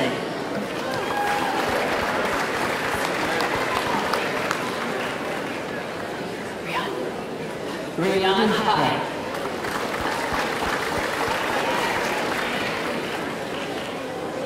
Danielle Halton, magna cum laude. Jamie Hamilton, cum laude.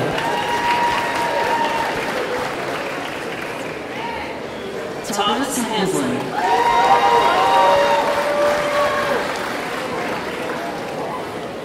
Brooke Harkins, magna cum laude.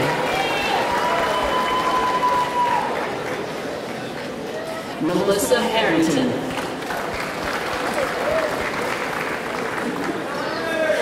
Julian Harris.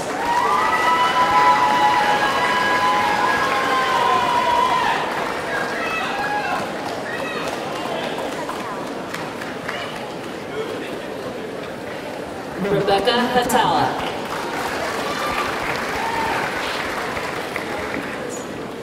Sean Hawkins.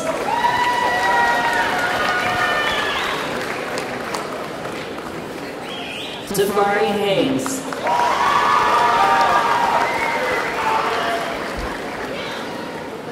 Matthew Hayward.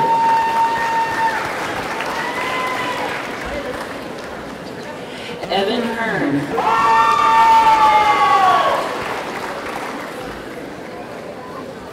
Michael Huron.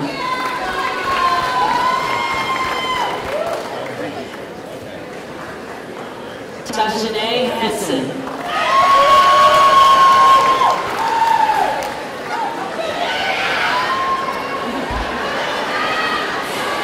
Kimberly Hernandez.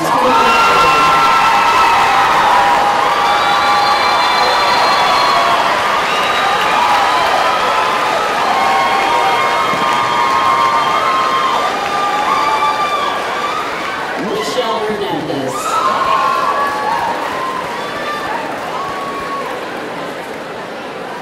Carly Huron.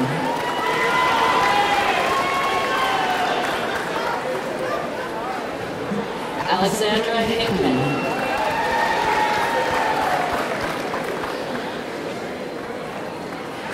Kristen Hill.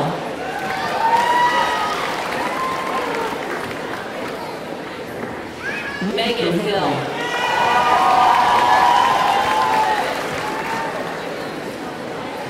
Lauren Hilligus.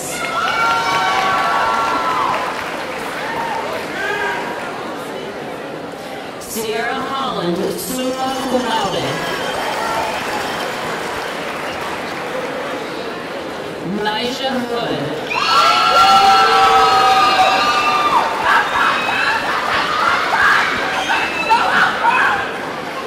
Deasia Hopkins Shaw, magna cum laude.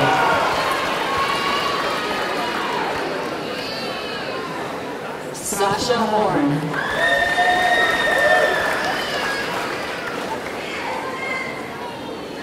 Jared Horst.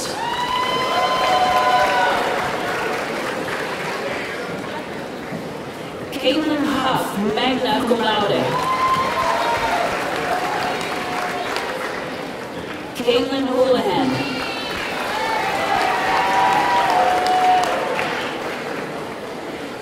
Limoni Hunter.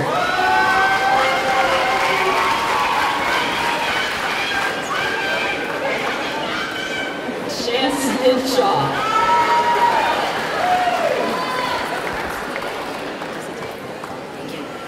Courtney Idesatina.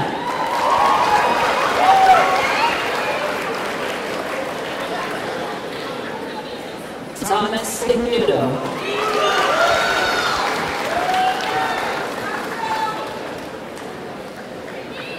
Emmanuel Ingram.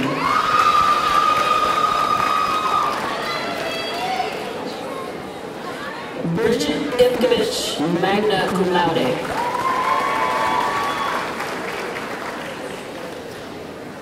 Julia Jomanowski, magna cum laude.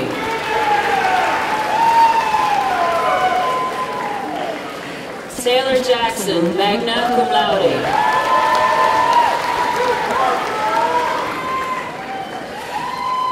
Paulina Jalan dos Santos.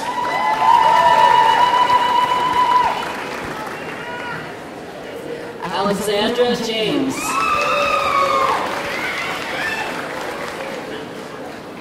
Samantha Jarrett.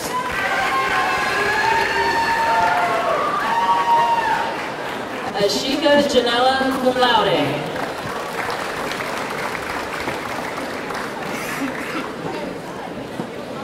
Julianne Johnson, congratulated by Dr. Betsy Lee Bront-Huddleman, Senior Vice Provost for Strategic Communications.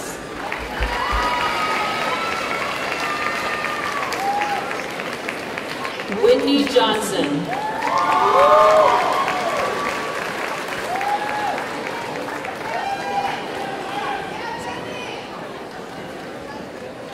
Zaire Johnson Hall.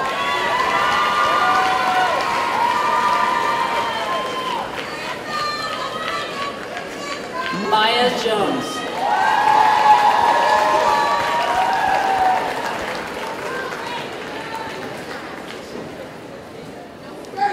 Aaliyah Jones.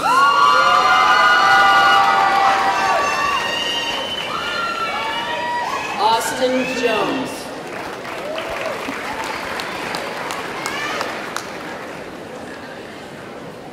Josar Jones.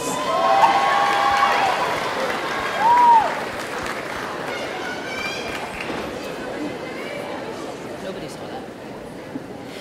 Jacqueline Giuliano.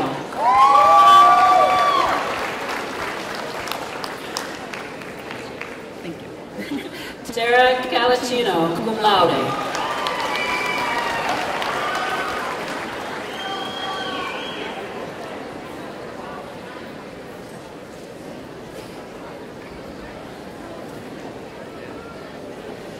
Alpha Canoe.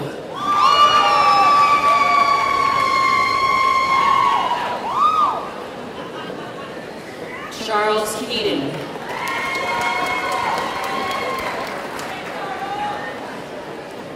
Aaron Keyports, cum laude.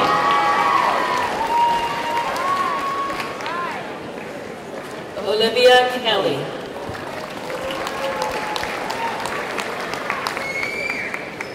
William Kelso.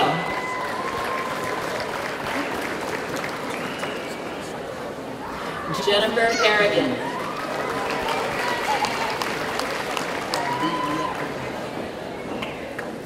Timothy Kershaw.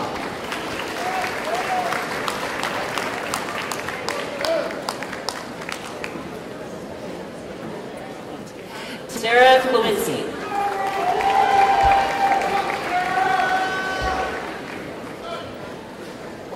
Hao Yi Khan, summa cum laude.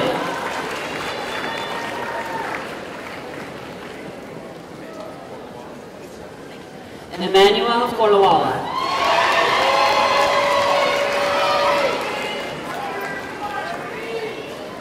Morgan Kruchek.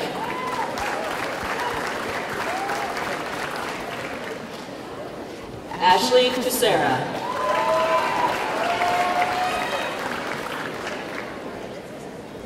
Brett Lane.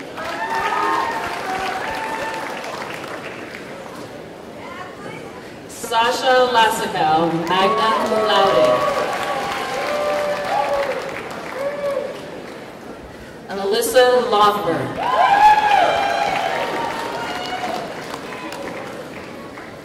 Wanda Lay, cum laude.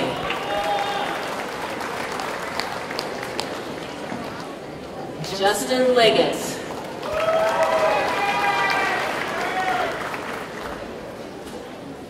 Jordan Leibovitz.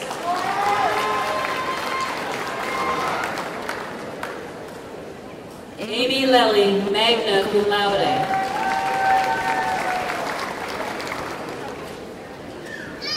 Stephen Leonard.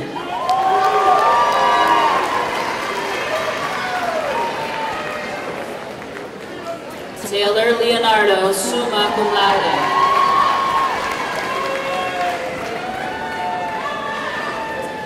Taylor Letizio.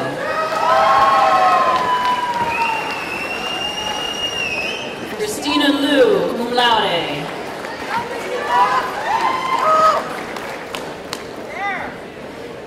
Casey Lewandowski.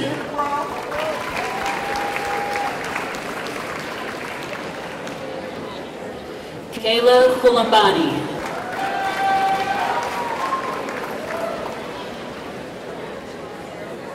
Joshua Lex.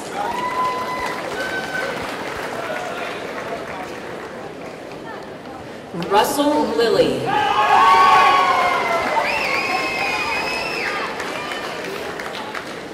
Billin Lin.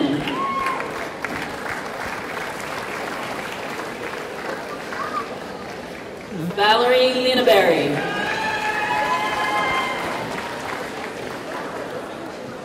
Christopher Liveville.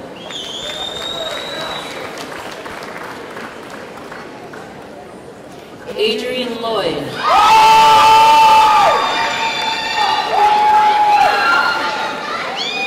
William Lockwood.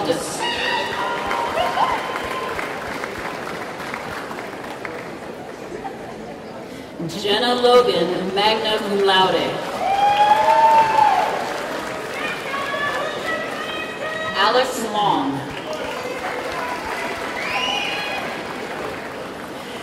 Alexandra Long, cum laude.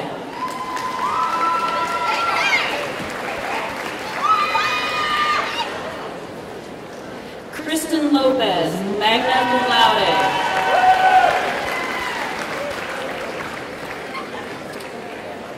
Garrett Love, congratulated by his mom, a university faculty member and alumna.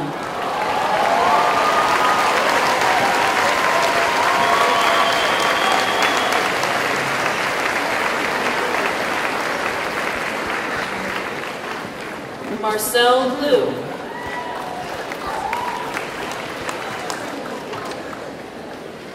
Laura Lambaya.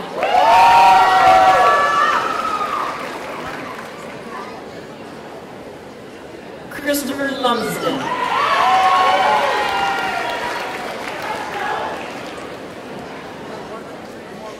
Jennifer Lynch.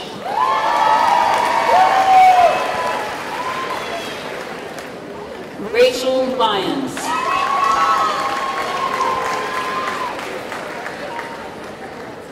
Amanda McGill.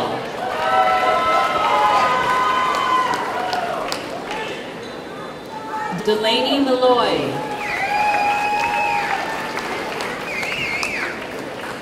Paul Marchesani.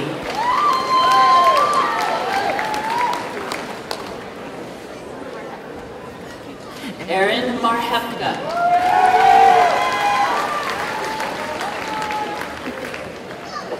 Lauren Marhefka, magna cum laude.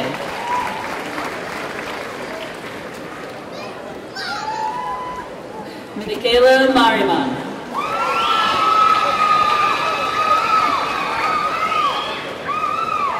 Lauren Marks.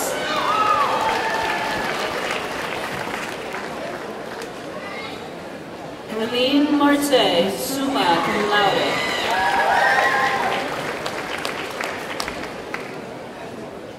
Kayla Martin.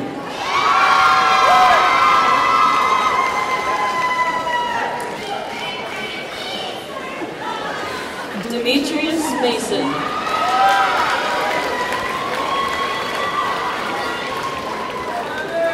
Andrew Masterson, magna cum laude.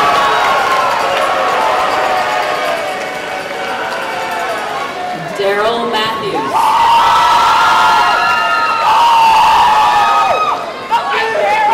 Emerson Max.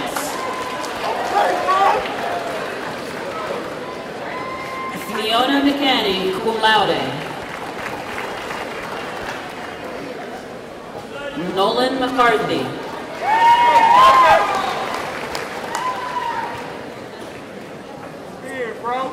Anna McCumsey, magna cum laude.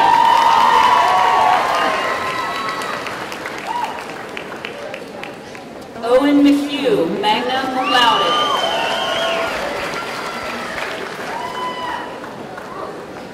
Brian McDevitt.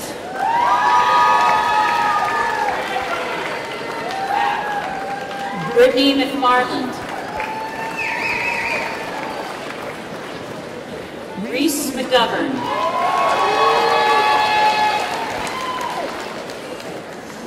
Mary Catherine McGuire. Gabriella McKeown.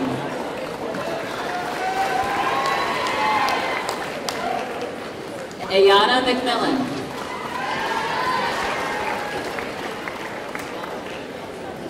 Mia McNeely.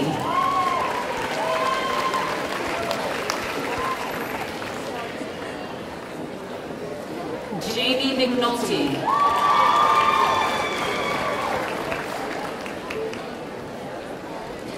Patrick McKeown. And may I introduce our next reader, my colleague, Dr. Suman Saw.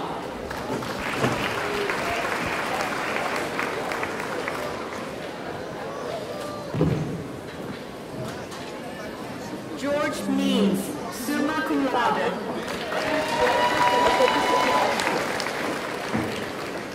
Alice Menick.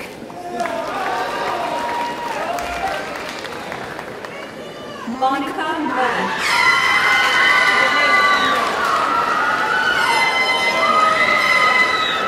Jasmine Nina.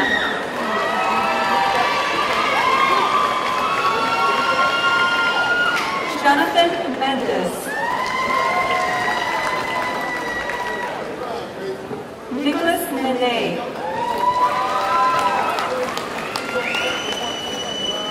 David Mennel.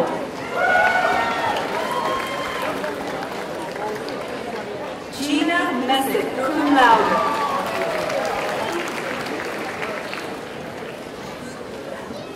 Thomas Messinier.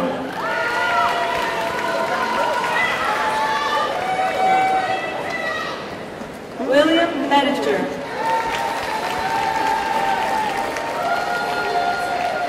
Eric Michaels.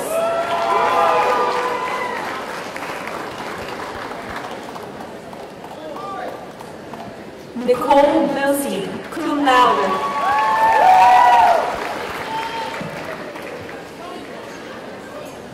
Maya Minas, summa cum laude. Andrew Molisny, cum laude.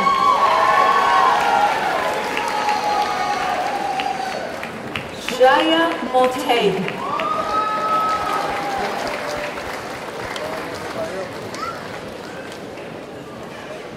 Alexa Monteleone, magna cum laude.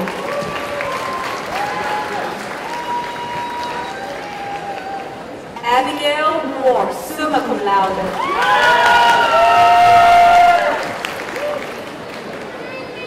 Caitlin Moore, summa cum laude. Aaron Morin.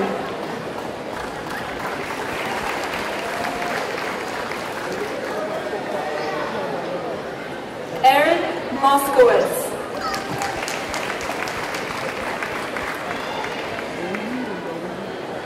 Jennifer Moda.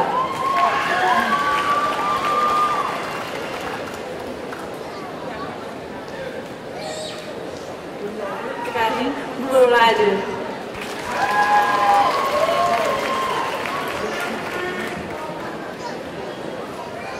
Rachel Muller.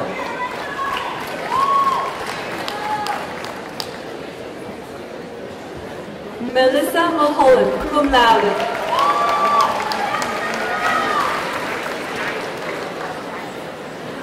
Diamond Montfort.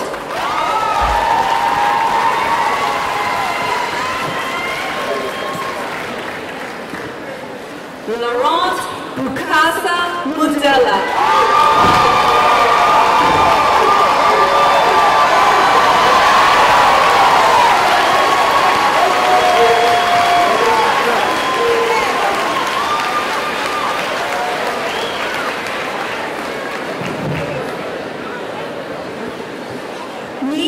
Murphy, cum laude.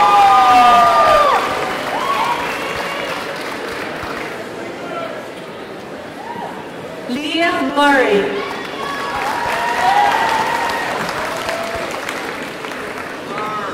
Abigail Musk, cum laude.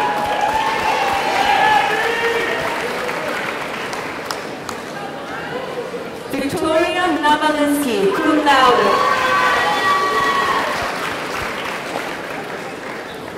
Isaac Nelson.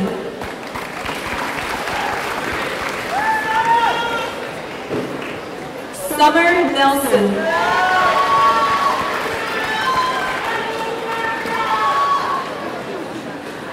Andre Nevis.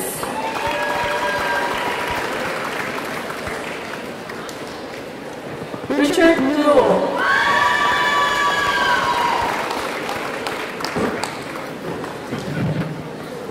Tom Nguyen.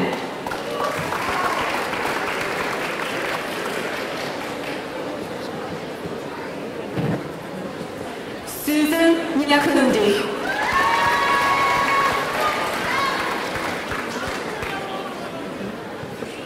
Kian O'Connell.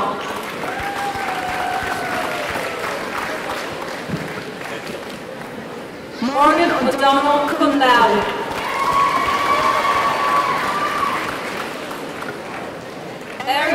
O'Neill.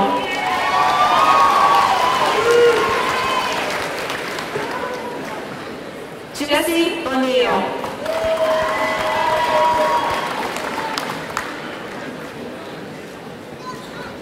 Joshua Ortiz.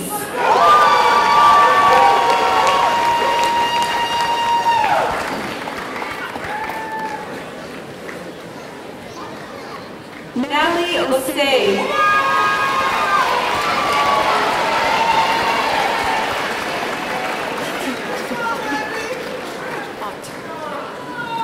Benjamin Ott, cum laude.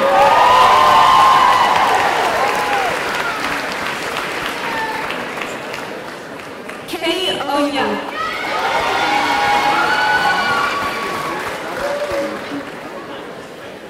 Regina Owen.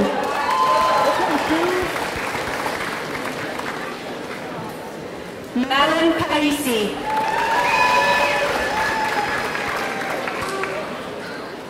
Emma Parrott, cum laude.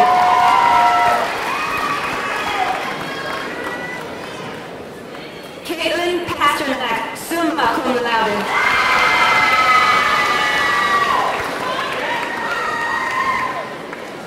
Carolyn Pasternak, cum laude.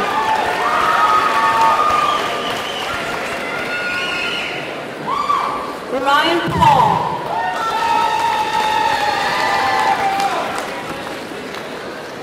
Jacob Pawarski, magna cum laude.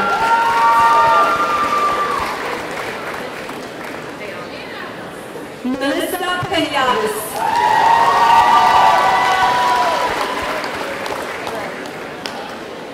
Samantha Peck, cum laude.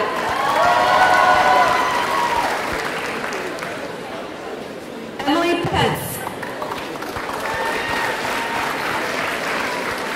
Brianna Perez.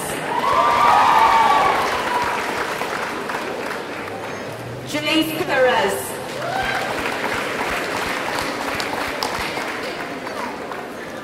Maryvic Perez.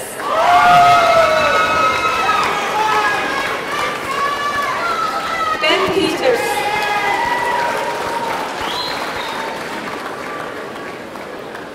Rachel Peterson.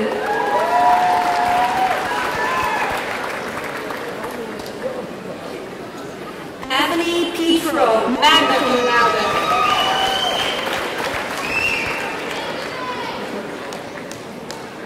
David Petrozola.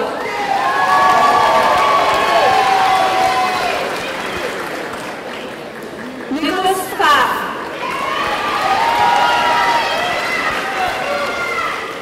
Matthew Pfeiffer, cum laude.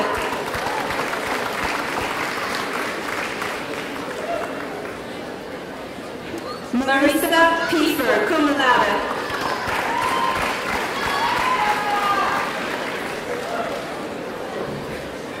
Mariah Pinkney.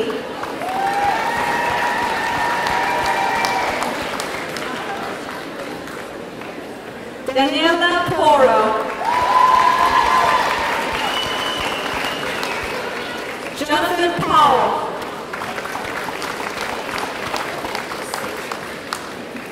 Stacia Pringle, cum laude.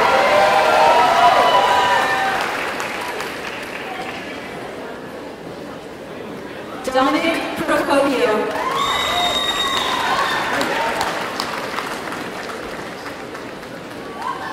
Morgan Quaintance, magna cum laude.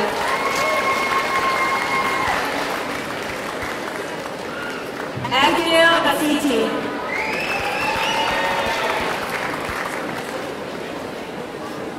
Sami Brahman.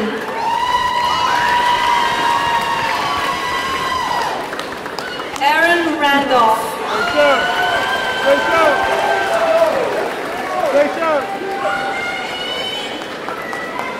Kayla Raniero.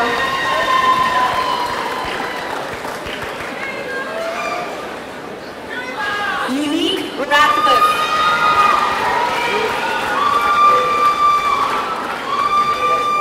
Daniel Ray, summa cum laude.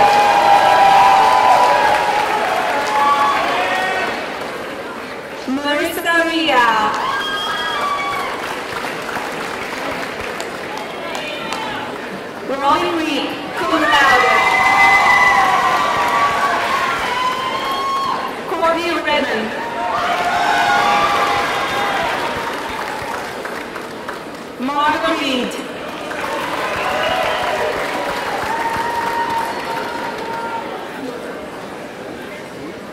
Matthew Rigo.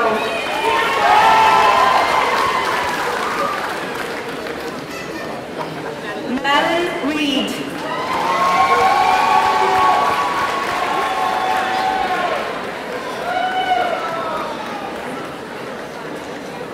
Lana Brennan.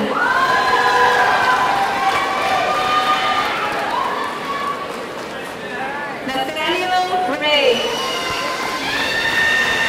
Congratulated Vice Father of faculty member at the university.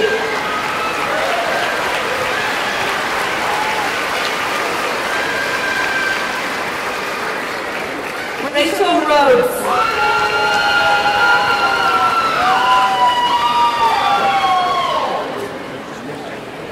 Casey Ricciardi.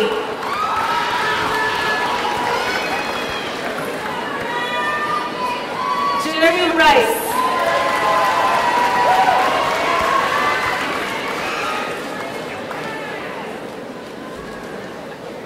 Nadesh Richards.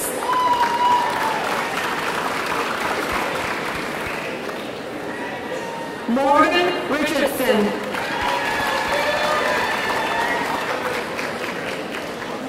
Sean Riley.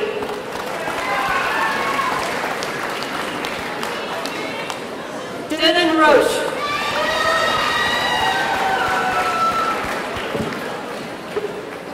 Jennifer Roberts, summa cum laude.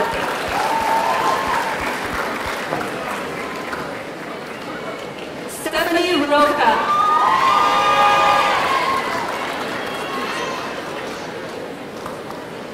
Nicholas Rocher.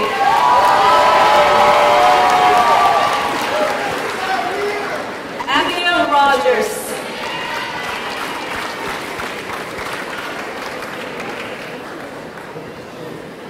Brittany Robinson.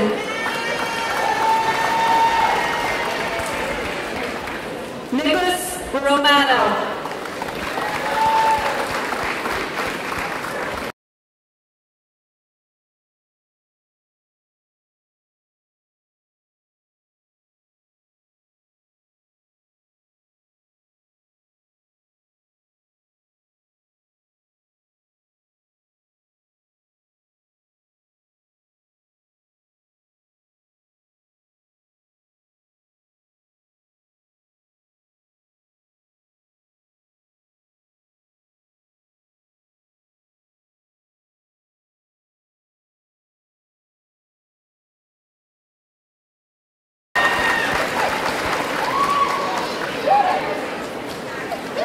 Marissa Rosito.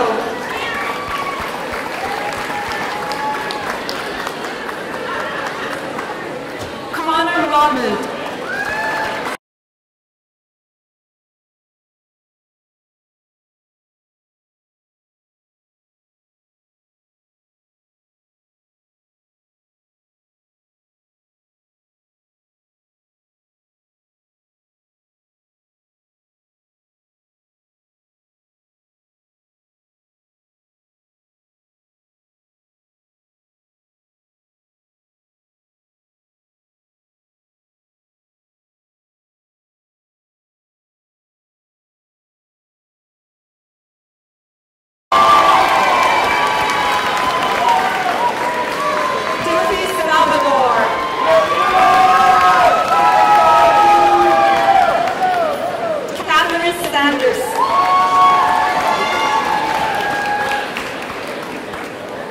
Mariana Stan.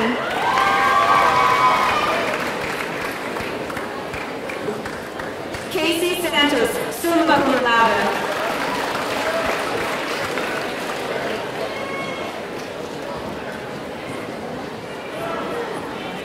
Julia Stanua, magna cum laude.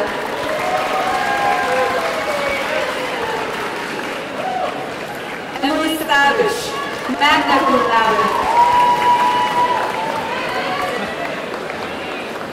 Sydney Shaker.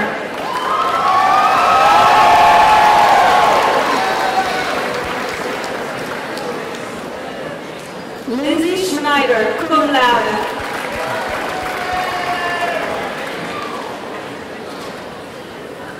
Ian Schobel, magna cum laude.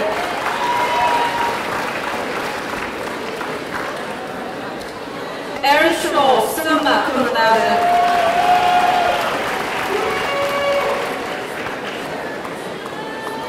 David Scott, cum laude.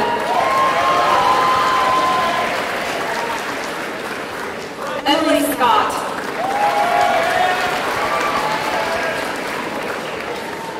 Nicholas Seagreaves.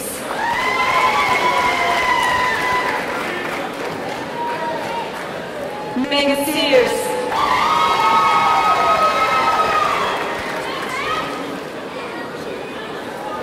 Brian Salafka.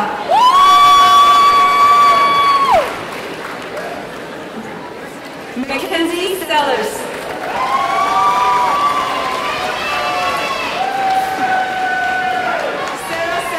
Sarah Semple, cum laude.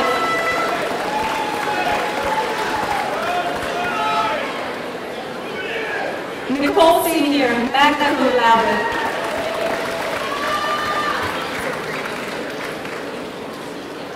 Madeline Samarini. I'd like to introduce to you my colleague, Professor George Miller.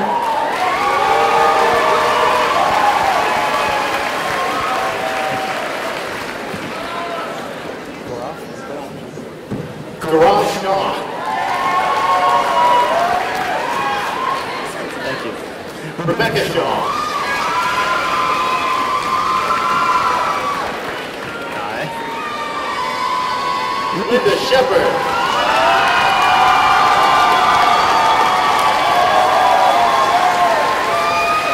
Travis Shaw.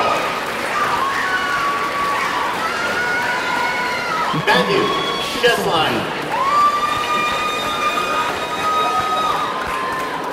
Sarah Shields. Magna cum laude. Tony Slishaw, cum laude. Elizabeth Siegel.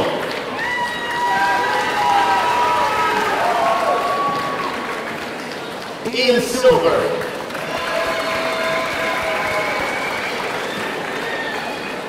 Andrew Silverman.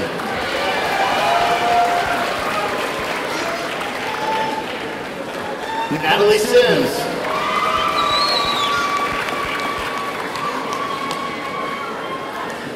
Alexandra Seaman.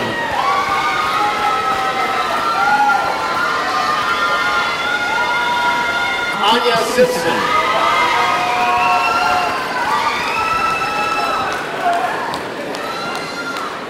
Jessica Singler.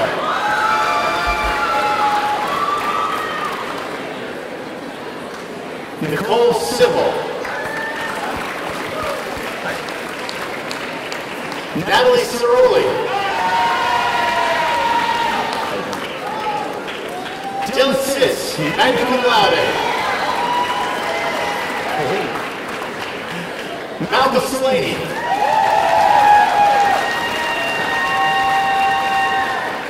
Kayla Smith, summa cum laude. Kelsey Smith, magna cum laude. Matthew Smith.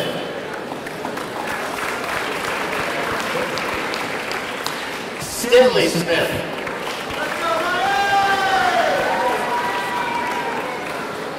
Brett Smulligan.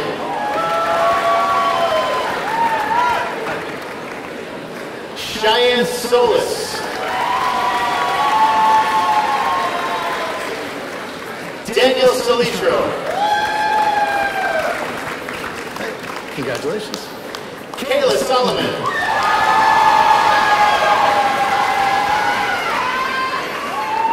Morgan Spagman.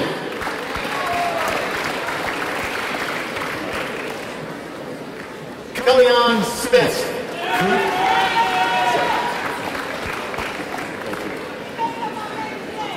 Janice Spivak.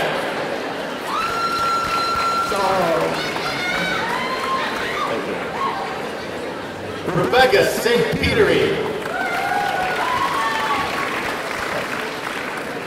Kelsey Steriker, cum laude. Chad Stetsy.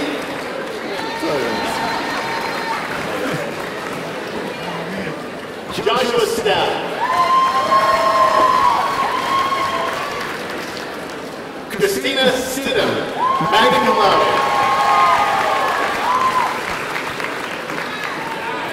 Emily Street.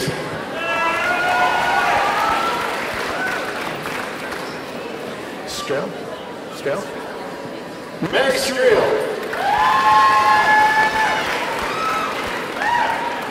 Madison Sumner.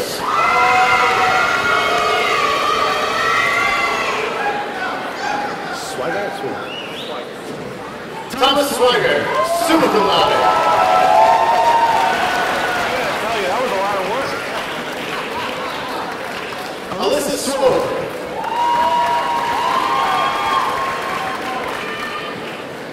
Vincent Seiss.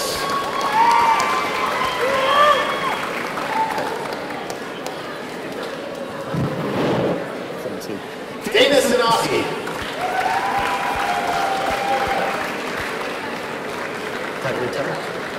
Anna Tagliatella, cum laude. Martha Tanner, magna cum laude. Mina Tassar, summa cum laude.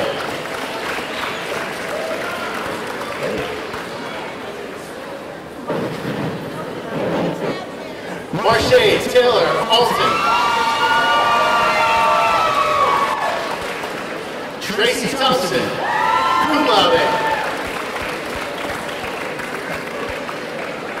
Miranda Thorne.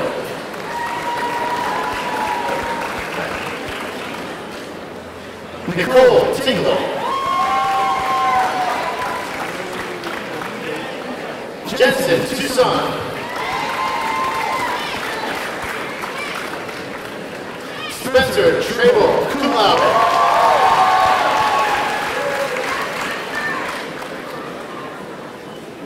Tia Trushell, cum laude.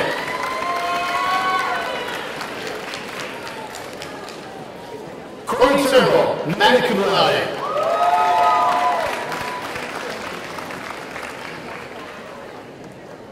Dominique Turner.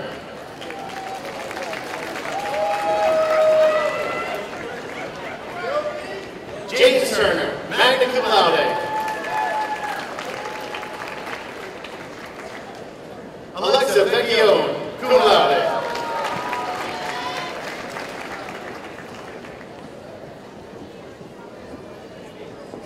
Cara Vidrao, cum laude. Kaylin Vega.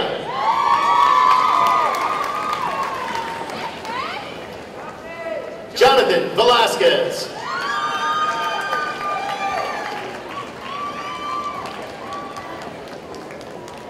Nicholas Vergara.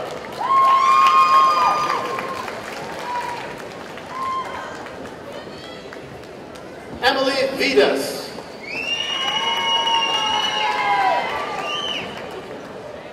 Victoria Vigiano.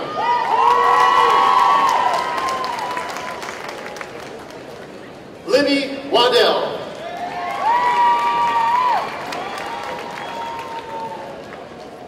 Kaylee Wade.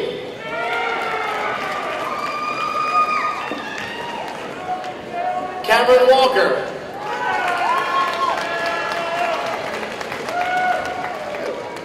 Ryan Wallen, summa cum laude.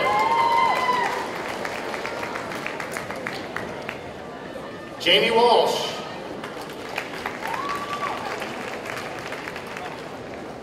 Sarah Walsh.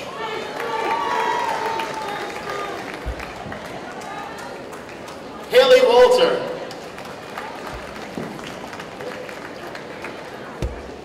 Douglas Warnock, cum laude. Mary Watts, magna cum laude. Rebecca Waxman.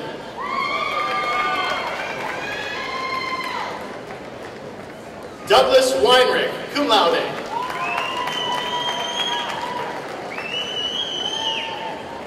Ross Wiseman, cum laude. Bryce Weiss.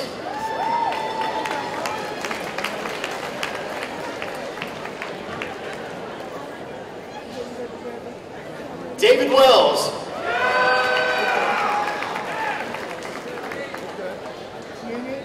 Jennifer Wells, summa cum laude. Justin Welton.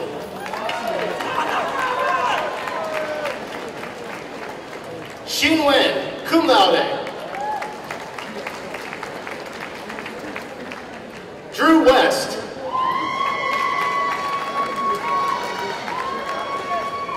Josh West.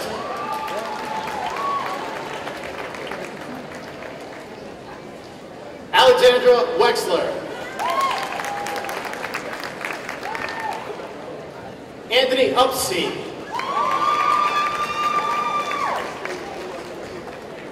Diamond Whipper Young.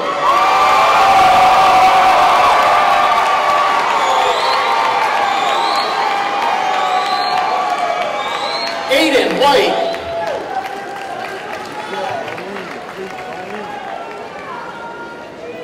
Julie White.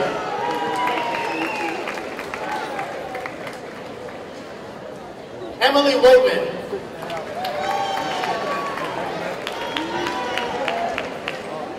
Yasmin Wicks.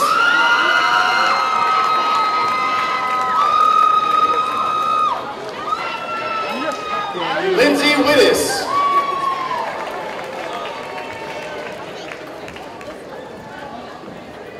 Ashley Williams, cum laude. You can go out these doors if you want. Lexi Williams, cum laude.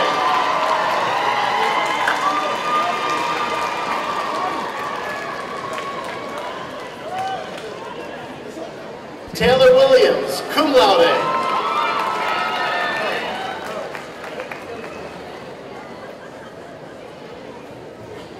James Williamson.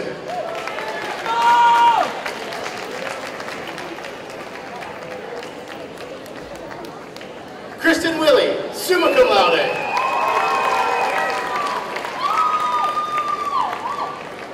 Courtney Wilson.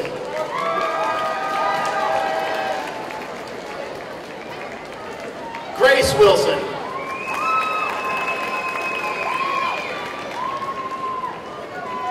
Shannon Wilson, magna cum laude. Michaela Winberg, cum laude. Jimmy! Stay right there! Mira Wise, magna cum laude. I love you! Ava Wolf.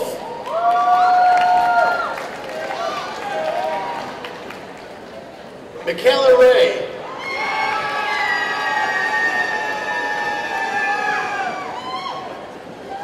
Yanshen Wu.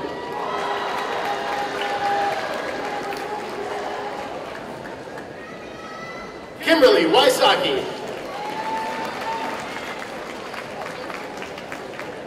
Jason Jarda. Smart Shoe.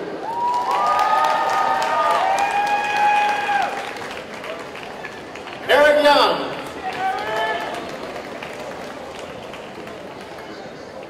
Jisha Young.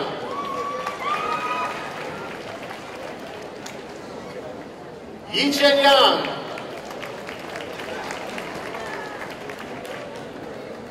Lawrence Yetman.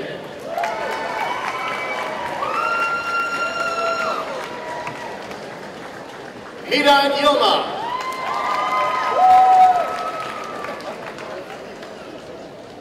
Nicole Yu.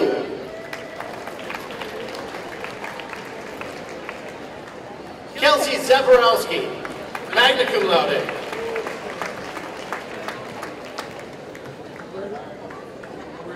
Liu Zhang.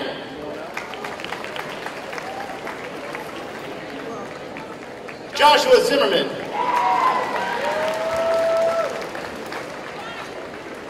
Anna Carolina Zuccari, magna cum laude. Maya Fredericks.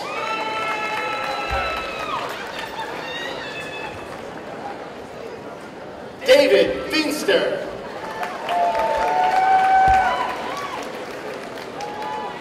Robert Fogarty.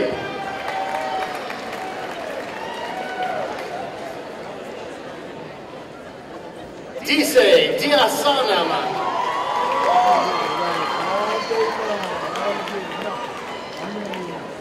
Ryan Hunt.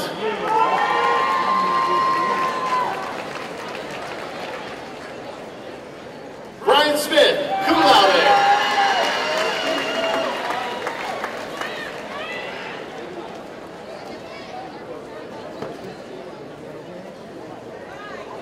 Jasmine Sanders.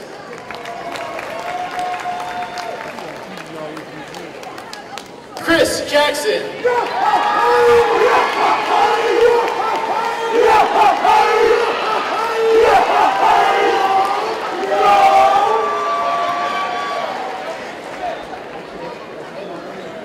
And Amir Foster.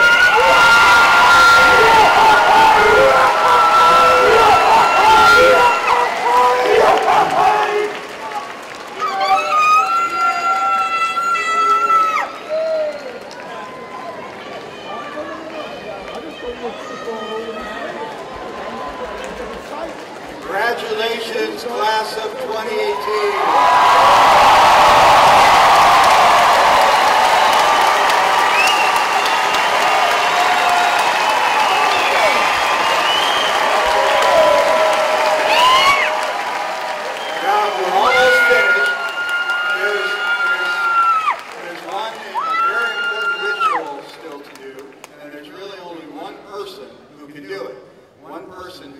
Ushering you into your official Klein College alumni status. And of course, it is the broadcast industry pioneer, 66-year adjunct professor in this college, and the person for whom our school is named, Lou Klein.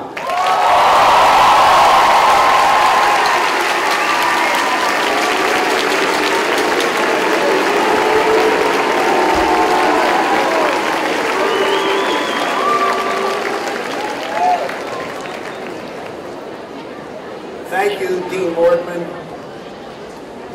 Through your leadership, and I've been here 66 years, this year has been the finest year in the history of this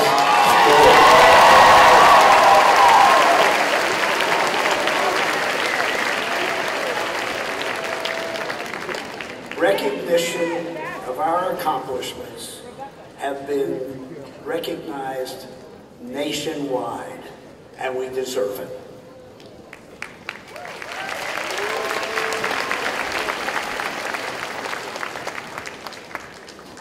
Let's hear it for Dean Boardman.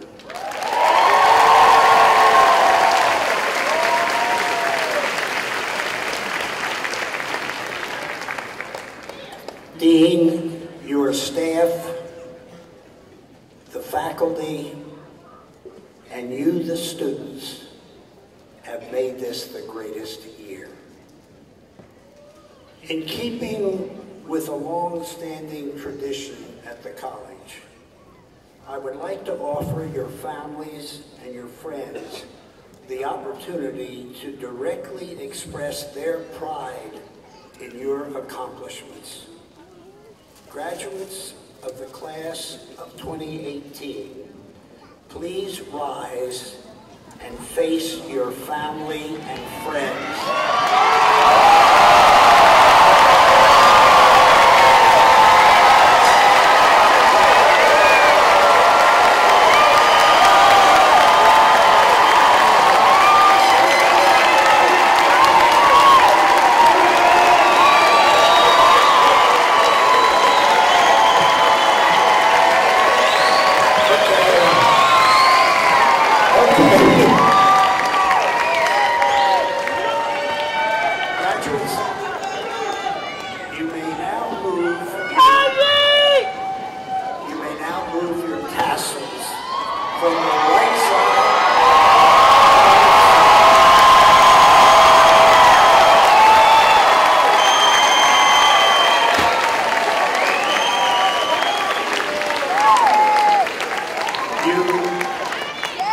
You are symbolizing your transition from candidates to graduates.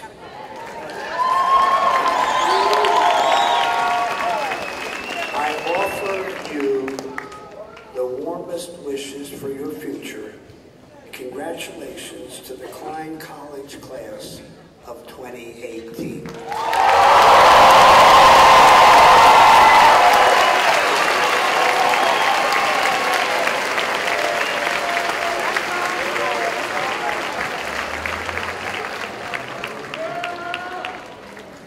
Okay, we're almost done. Please all be seated. I have one more personal thank you to offer.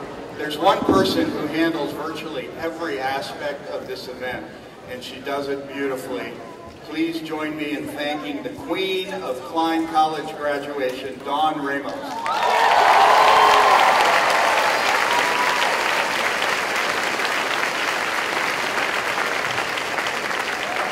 Before we conclude, I want to invite our graduates and their guests to join us for light refreshments and fellowship at Annenberg Hall. We hope we'll see you all there. As you leave this afternoon, we need to be mindful that another college is entering the hall after we wrap up, so please be sure to exit versus via the side doors. On behalf of everyone at Temple University, I wish you well as you move on to new opportunities and new challenges. One final congratulations to the class of 2018.